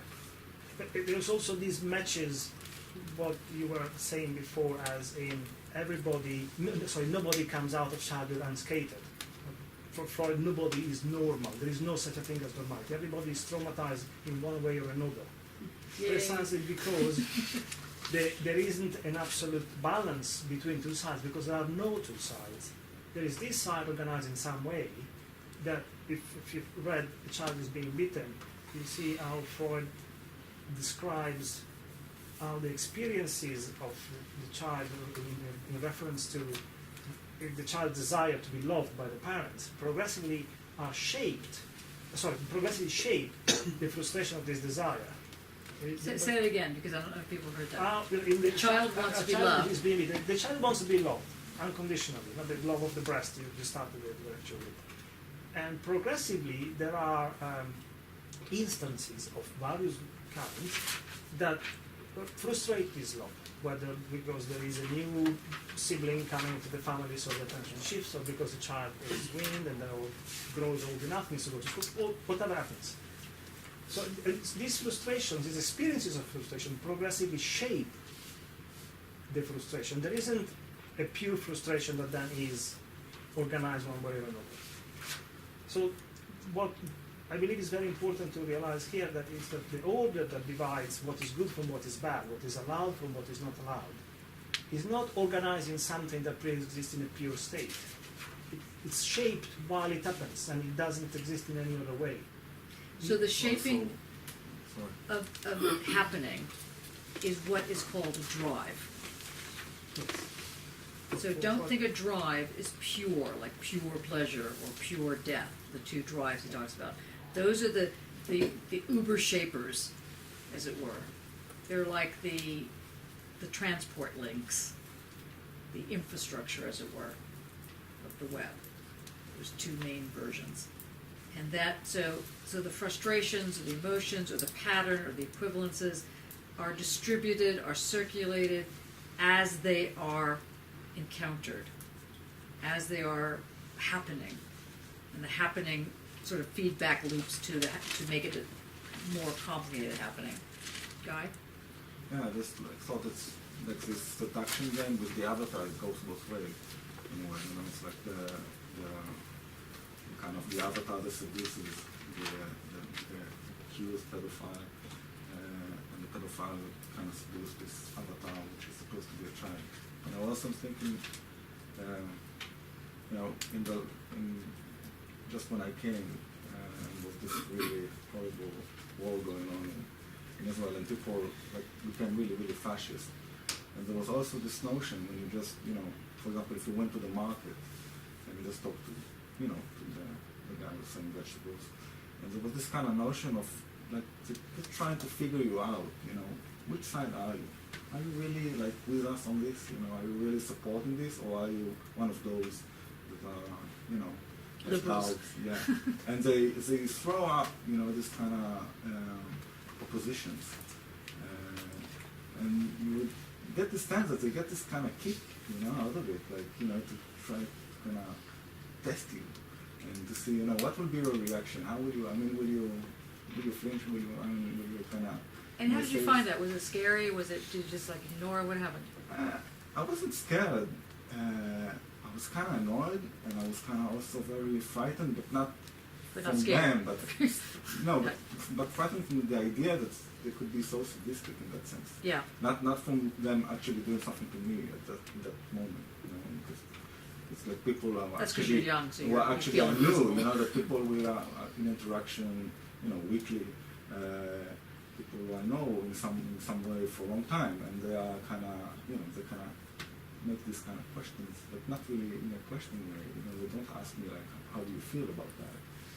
They just, you know, they kind of entice you to see. So that's. Yeah. Other questions? So let me just, we'll take a break now, but let me just close this by leaving you with an opening, which is that, following on what Matteo is just saying, which is that Freud basically argues that to be human, that if there is an essence, not that there is one, but if there is an essence, to be human is to be neurotic. It's very important that if you become closed and you try and solve the neurosis, close that circle, you will cease being human. And you'll become a sadist. I mean, you'll still be human, but the sadism will come in. The neurosis is a requirement for keeping creative. So in the earlier argument, the sort of Bataille, spelled Bataille, Bataille, George Bataille, the Bataille argument that God is a whore, that God is sexual, is sort of linked to the argument God is neurotic. To be creative is to be neurotic.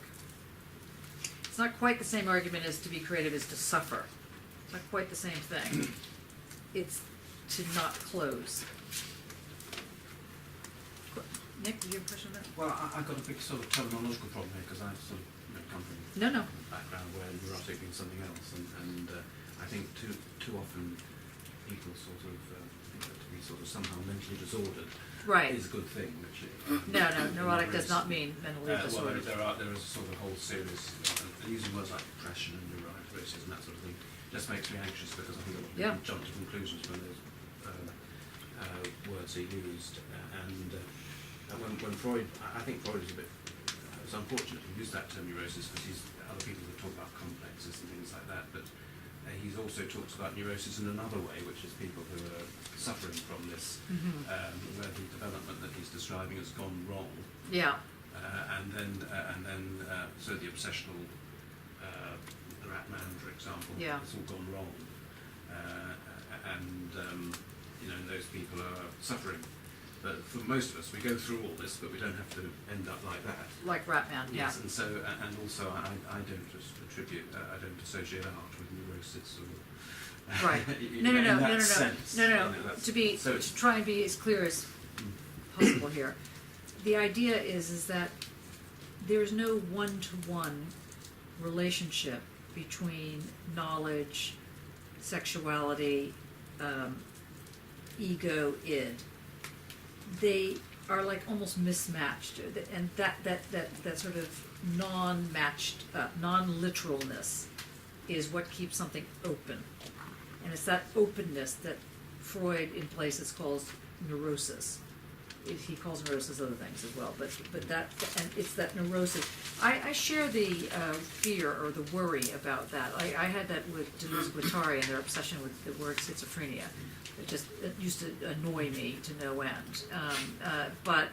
And to the degree to which, in at least Freud's case, this neurosis, he's using it in this particular way of talking about the fact that this allows one to understand the negotiations that always are taking place, except you don't know they're taking place, but you're not, you know, this is what I was talking about earlier today in another tutorial with someone. So let's say you are this pen, and the pen gets, afflicted by things. So the pen is subject to things. So whatever happens, if the pen doesn't have any will of its own, it's going to be kicked around by an external force, and therefore it is subjected to, in this case, the stapler. Now, if the stapler is rushing over the pen, and suddenly the pen stands up and starts, beating the stapler, it's not that it's because suddenly the pen came to consciousness and realized, oh, so wait a second, I know I can beat this stapler if I just go the other way.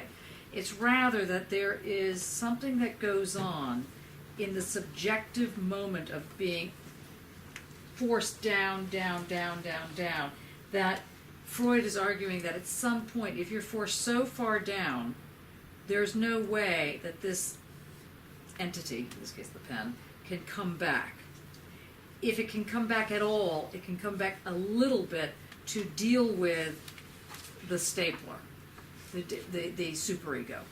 But in the end of the day, the superego is always stronger than the ego, because the superego has a social, well, the ego does too, but the superego has a social horizon to it.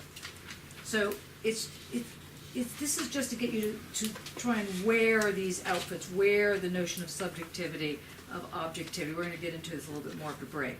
But is this clear so far?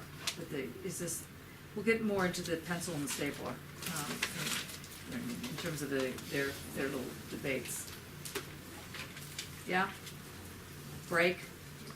Come back at 8? Or 1? Thank you. I'm glad to know that I'm not the only one losing my mind. Okay. Are you okay with having at least an initial comment on Hegel, or do you want to continue with Freud? Hegel? Freud. I'm going to join Freud for the first time, actually. For the first time? I'm a bit, I've actually gone to Hegel, but I'm just a bit, I'm not sure where Freud fits in with all the other philosophers we've discussed. That you mentioned the ground, Yes. and suddenly there was something going on that related to previous seminars. Right. And where does he fit?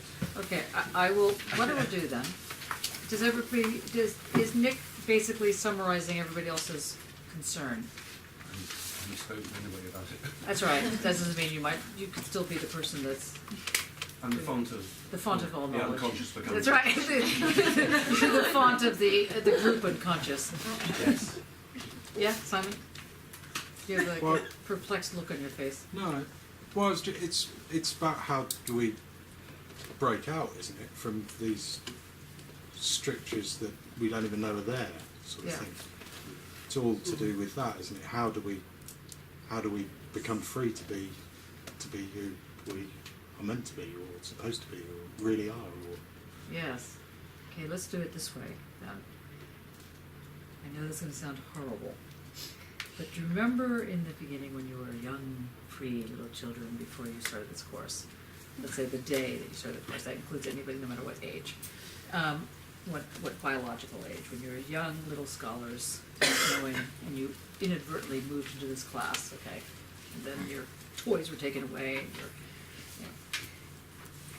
to understand what it is to talk about what is real, what is true, what makes sense, literally makes thing hold together, therefore making sense. In the beginning of the course, it was not just the word, there was the ground, right? And the ground meant, if you could walk on this thing called the ground, if you could situate your argument to the ground, if you could root something, like a tree, to the ground, it meant that it was true, or anyway it had the possibility of being true. And so you end up with the question, how do I know that it's true? And then you can get really into Wittgenstein. How do I know that it's true? And then you can get into Moore's response. A lot of you are doing Wittgenstein right now for your book reviews, so you know that Moore says, well, if I hold up my hand, it's self-evidently the case. Clearly, this is the hand. You don't have to have a long discussion about it. So self-evidentness is true. And Wittgenstein, as not to rehearse the entire argument, he gets into the argument that says, well, how we know something holds together, argues Wittgenstein, is because of judgments. Basically, that's cutting to the chase. How we know that knowledge can progress unless it's coming from a dogma like God, like a position of God giving meaning to a point, to your pencil. So if this is God, the stapler, and you are getting meaning from this thing called God, if the point is now at what's called an Archimedean point, giving meaning to that which it exposes or imposes or knows, that's one way of understanding knowledge. It's one way of understanding truth. That's one way of understanding objectivity. We know, though, that that's not the whole picture, and as it turns out, it probably isn't the picture at all. So what has happened so far in the course is that first you get exposed to the role of doubt. And doubt, hopefully by this point, is not something that you understand as I don't agree. That's not doubt.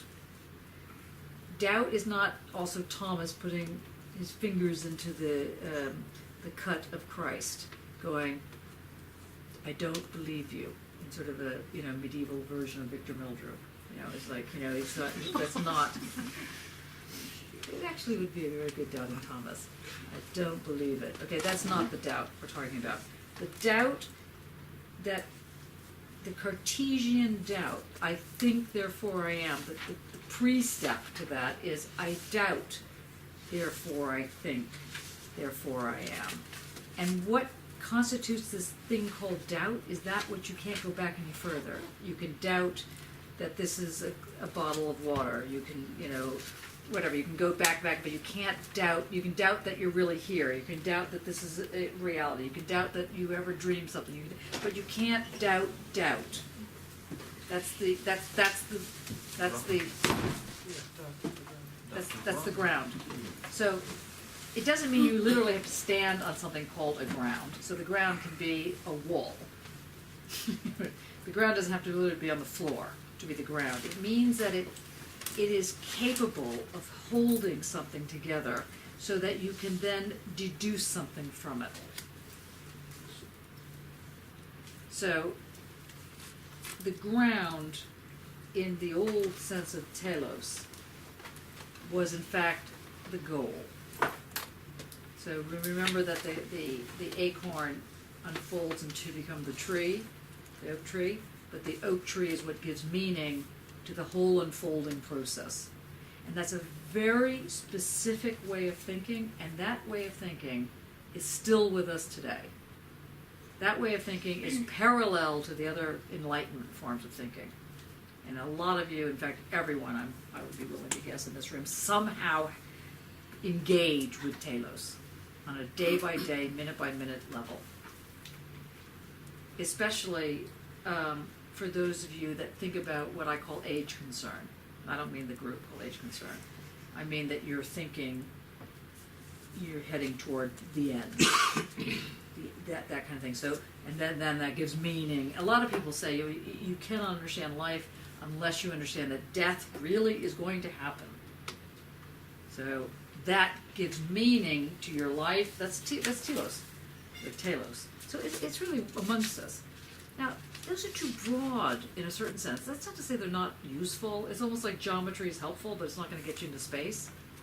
So it's not to say it's completely useless, but it's not going to get you certain other things. And one of the things it's not going to get you to is understanding how this thing called truth is established. Because if you take as a given, which modern society does take as a given, if you take as a given that change is at the basis of society, or to put it slightly differently, that change is the ground of the social, or doubt, meaning change, so this thing that can't close is at the ground of that which becomes the social, then different forms of logic have to come in. Now, as I said at the outset of the lecture tonight, one problem that has always plagued people is how come fascism roots in some places and not in others? I mean, if it really becomes very serious, it travels very quickly and can root everywhere. But it's not like a theater production, Tuesday at 4 o'clock suddenly there was, fascism. Something happens that allows for this closure. Because we're going to get to another discussion where fascism is about closure. I'll get to that in a minute. But that's not the only question. The only question is how come there's difference everywhere? How come there's cultural difference? How come it just sets itself up differently? What's that about? And part of the answer had to be, and continues to be, the human sensuous role in this. So Marx asked the question in Thesis on Feuerbach, which is going to be the 10.5 lecture. He wrote a thing called the Thesis on, he wrote many things. One of the things he wrote was a 2-page document called the Theses on Feuerbach.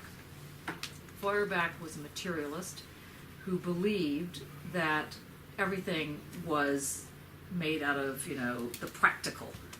He wasn't an empiricist, but he was close to it. So he was this materialist. And he believed that that revolution, for example, happened when people starved to death. So the more people starved, the more likely there was going to be a revolution. And Marx's position was, well, if that's true, then, slavery would have ended before it even began. Because people would have been starved to death and they would have just risen up. But actually what happens when people starve to death is they die, usually. Now, every now and then they don't. So it's not like a totally bad conclusion, but it's usually kind of rough. So what Marx says in the third thesis on Feuerbach, actually it's in the first, second thesis on Feuerbach, we get to the third one, is that you have to have sensuous something in order that the logic, in order that the energy is managed and not tamed. So Marx comes up with a whole thing, which we'll get into later, but it still did not account for the sexual. It still did not account for this odd question of what is it about societies that the more repressed they are, the more they tend to have authoritarian regimes.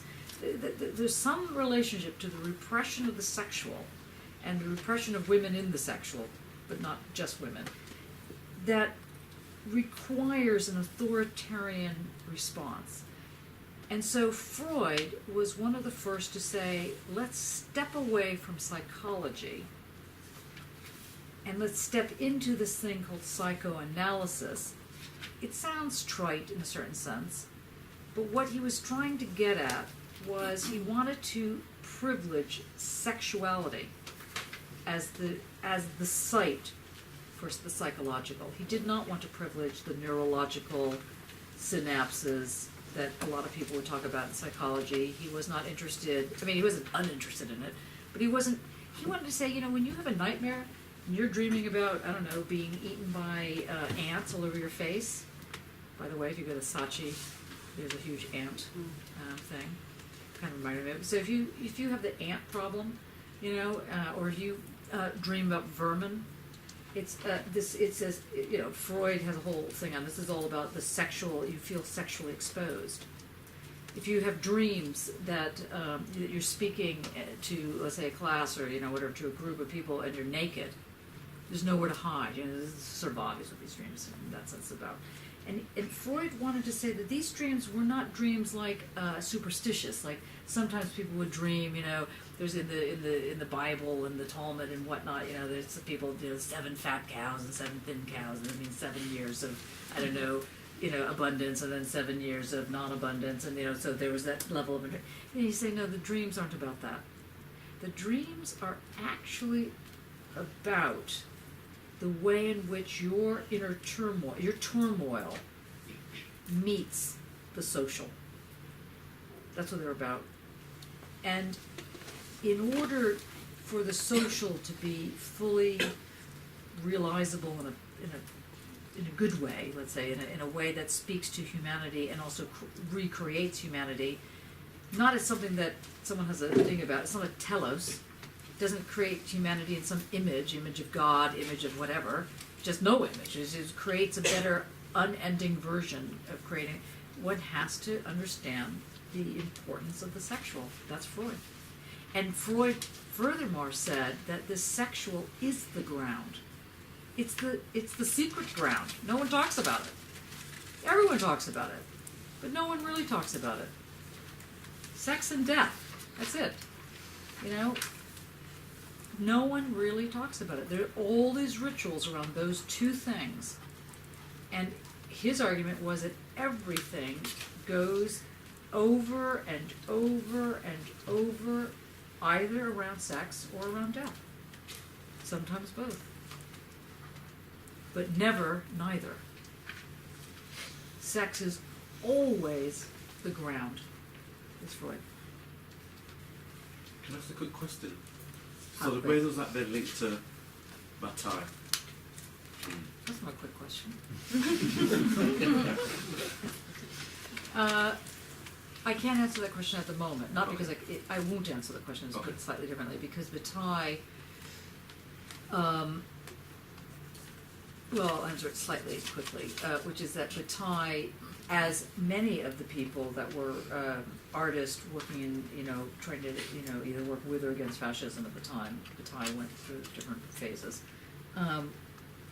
basically wanted to privilege, the erotic, but he wanted to privilege the erotic in a really in-your-face way, that because he was trying to discuss transgression. And that's a whole nother, that takes you into a whole nother realm. Did that answer your question, Nick? Now. Well, from the sex point of view, yes. I mean, I think Freud brings sort of human nature into the equation, really, and he's saying that. But not just human nature, sex. Yeah, that's it. And that's really it. That's the basis. That's where And he not starts. just sex, but pleasure. Yeah. And that's very different than desire. Right. But it's this issue around the unconscious. I've done it now. I've called it the unconscious. But That's okay, you can call it unconscious. I mean, if you take Arendt with doubt, Yes. and Arendt's assuming in this in this situation of doubt that she has full consciousness, isn't she? And No. Arendt would never think of revolutions being 100% conscious. Right. So where does you see the unconscious? The concept of the unconscious means that we never know what we know, or we never know how much we don't know. No, We never actually strip it away and become fully conscious. yeah, but you could make that same comment about the id. Yes. Okay. I mean, there's always something remaining repressed. And I don't think Freud, even in the most complete psychoanalysis, he wouldn't expect you to become fully conscious. You can't get rid of this unconscious. There's always this. The thing I was taught, think of the consciousness is I was going to say go down to the cellar, but that's about it. Go up into a dark attic.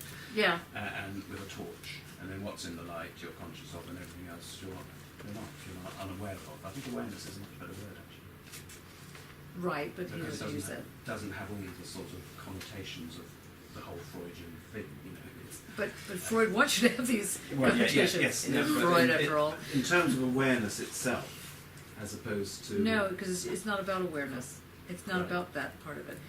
And that's why I was saying, that's why I threw out the question of the id. The superego too, you don't know what the superego is. no. So given the way in which you're posing it, then, what were you going to say, Mattia? You were going to jump in No, just I think, well, I'm not familiar with the old work of Freud, so I think that trying to translate these three figures that Freud uses in his work directly towards the problem of the ground would be to do justice to neither. There is an image that Freud uses when he speaks of the dream work, which is the magic tag. The magic pad. I don't know if when we were children, there was this funny thing you could draw upon, and then there was a little slide we would draw down. I would cancel whichever mark we made on it.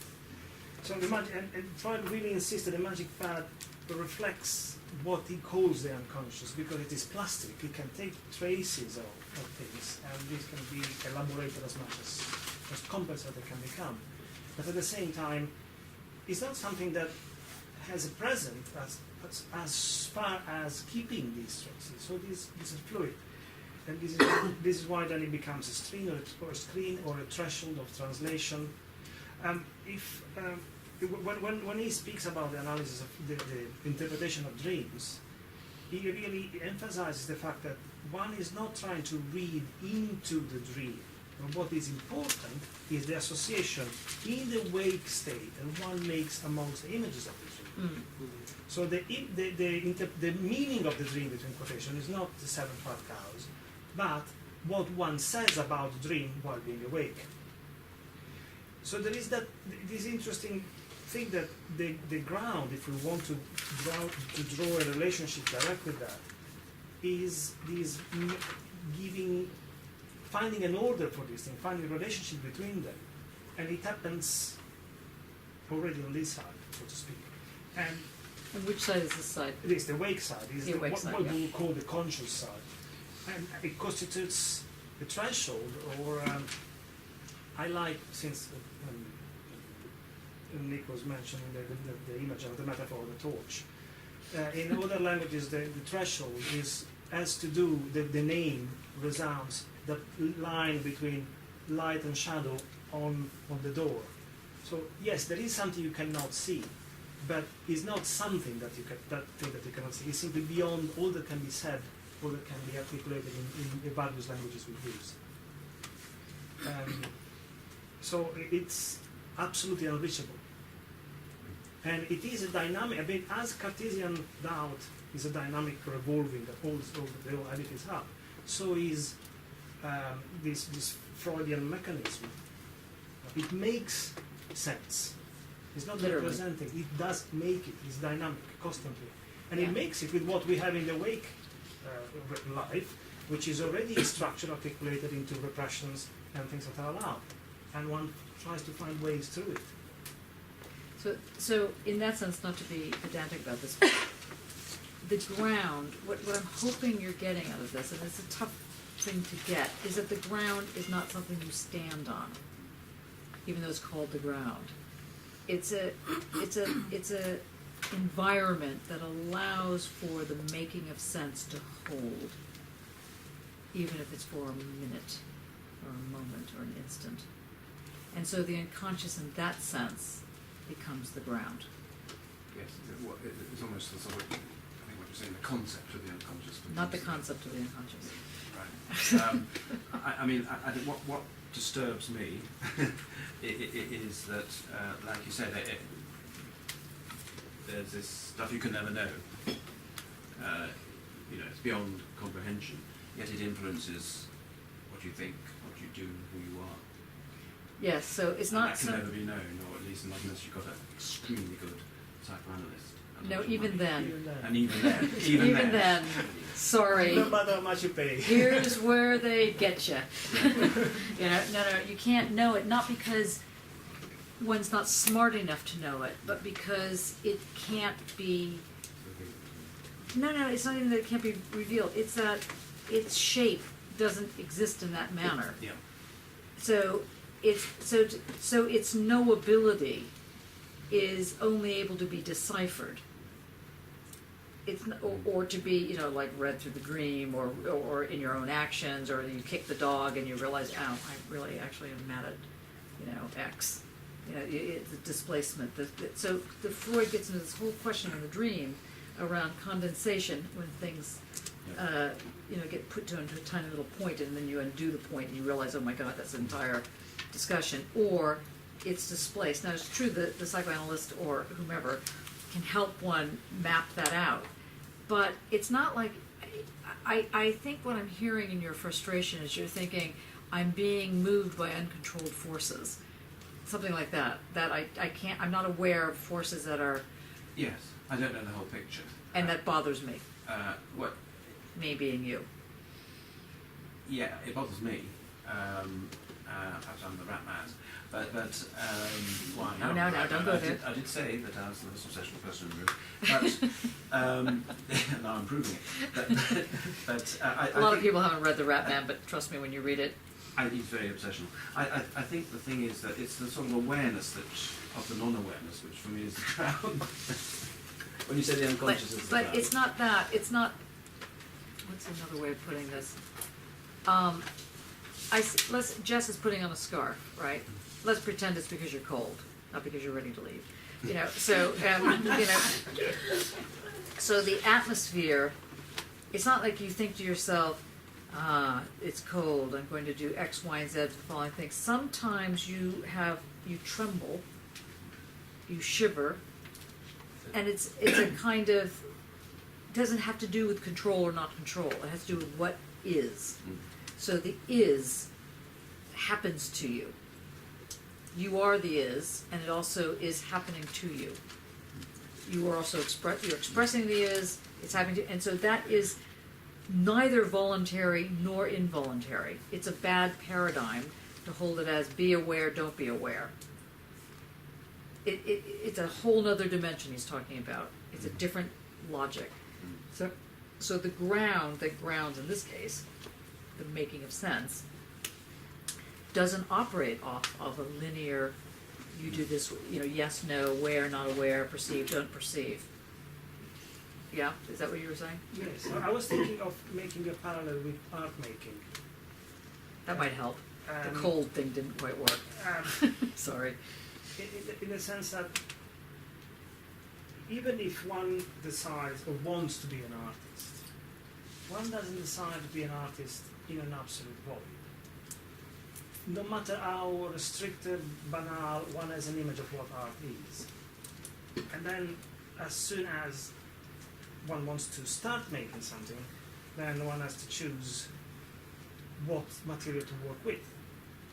And immediately that already not entirely open interest in being an artist, which was already somehow vaguely shaped by the image one has of art, is further shaped by the fact that one has picked pastels versus a video camera versus performing, because, and then immediately you start, if you try and you make a trace to the left rather than a grimace to the camera and the other way, and already you have narrowed your possibilities. There is no neutral and absolute position, even if it is unreachable somewhere else. It is always already not constructed is not the right word. It is always already a modality. That is how, never the pure thing at the beginning. You only discuss how things are combined, and that's the way in which each of us is skated and traumatized by child in a different way, or how one reads a dream and how we make art, I believe. That's a very, very well said there. Now, let me just add a tiny bit to that.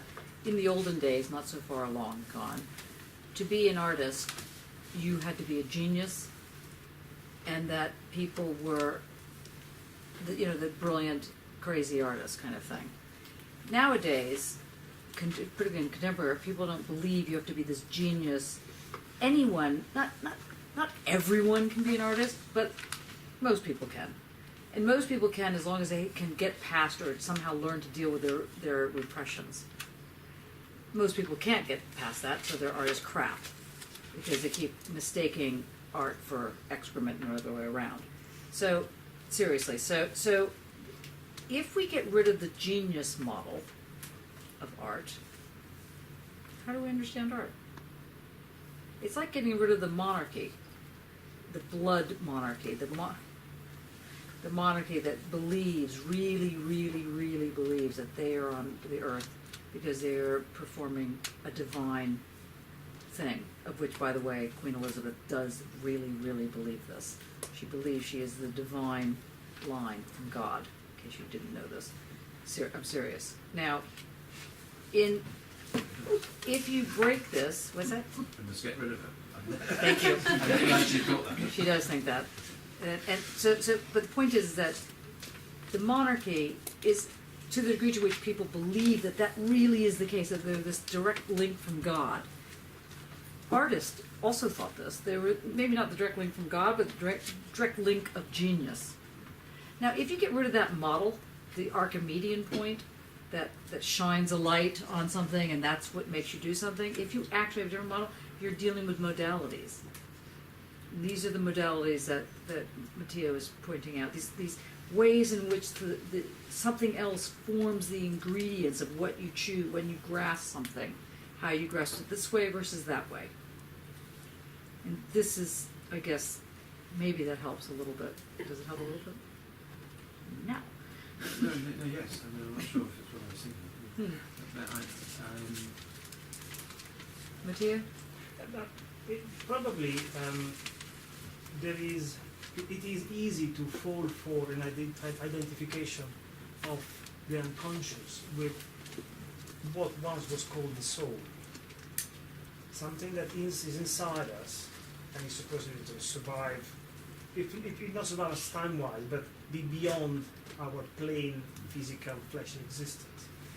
And actually what what Freud says has a radical implication against it, because it literally takes this image of there is an essence inside, there is something that is the ultimate thing. It just takes it away. That it, even if it is there, it's so not within our reach that we can only deal with its manifestations. And that's why Freud argues that it's not there. Freud is not there. If it is there, it's not important. I don't know, or not say either position. But what it really insists is that we are making sense, making meaning of our lives and of our society on the screen that puts our encounter with the social together. So we're making on the screen what puts our encounter with the social together. I'm just repeating that in case you didn't hear it. So the screen, let's say your computer screen, but the screen is your ground. And it does screen off, but we can something like He does what? it is a screen that seems to cover. That's what tricks your reading of it. But it's not covering. Seems to cover. Yeah, but it's not covering. Yeah. Cover what? Exactly, that's the question. A perfect moment to end. Okay, so obviously we didn't get to Hegel. We'll do Hegel next week. If it's Tuesday, it must be Hegel. So I know this is complicated. Now, there's a couple things. I know we're getting to the hour that we have to leave, but I haven't heard from everybody. I haven't seen your drafts. Now, when I say I want to see your drafts, I'm not joking. I want to see them because you'll get yourself freaked out if you don't show me a draft. So you must show me a draft. Nobody is doing anything that's stupid. And if you are, I'll let you know. And I won't let you know in a nasty, horrible way. You know, I will let you know so that you don't fall into a trap. It's really important. This is hard work. You are having to do this really weird exercise, and you're not used to it. It's like working with your left hand if you're right-handed, or your right hand if you're left-handed, stuff like that. So please don't be shy. Either show me the work or show Mattia the work. Or show Dane the work, who's not here at the moment. In fact, everyone show Dane the work. Anyway, next week we'll start with Hegel, but if you want to get a head start on it, if you want to get a sort of a gentle way in, there's two pieces you could sort of skim read other than the obvious, which is the Hegelian work. One is a piece that I've written called Curiosity, which I think is in the Dropbox. And at the very beginning, it explains what Hegel's up to. You just have to read the first 3 pages or something. The other thing is there's a book written by this guy named Charles Taylor, cleverly entitled Hegel. Okay, so it's in the library. It's everywhere. Charles Taylor is an interesting modernist. Anyway, and he also has really, let's say, accessible ways of dealing with it. But the main thing you have to think is that the dialectic is about all there is and all there's not taken together to make a picture of what there is. And if you can just remember that all there is and all there's not, all there is thesis, all there's not antithesis, taken together, synthesis, creates the whole thing. We're going to begin with that. Because the synthesis could in fact sadly be the unconscious. But it's a big leap right now, seeing that you're just now getting a hold of it. Just think sexual. Okay, that really didn't come out the way I... Anyway. Sounds right. That's right. Just work with that sentence. I mean, I'm sure it'll come out. Okay, see you next week.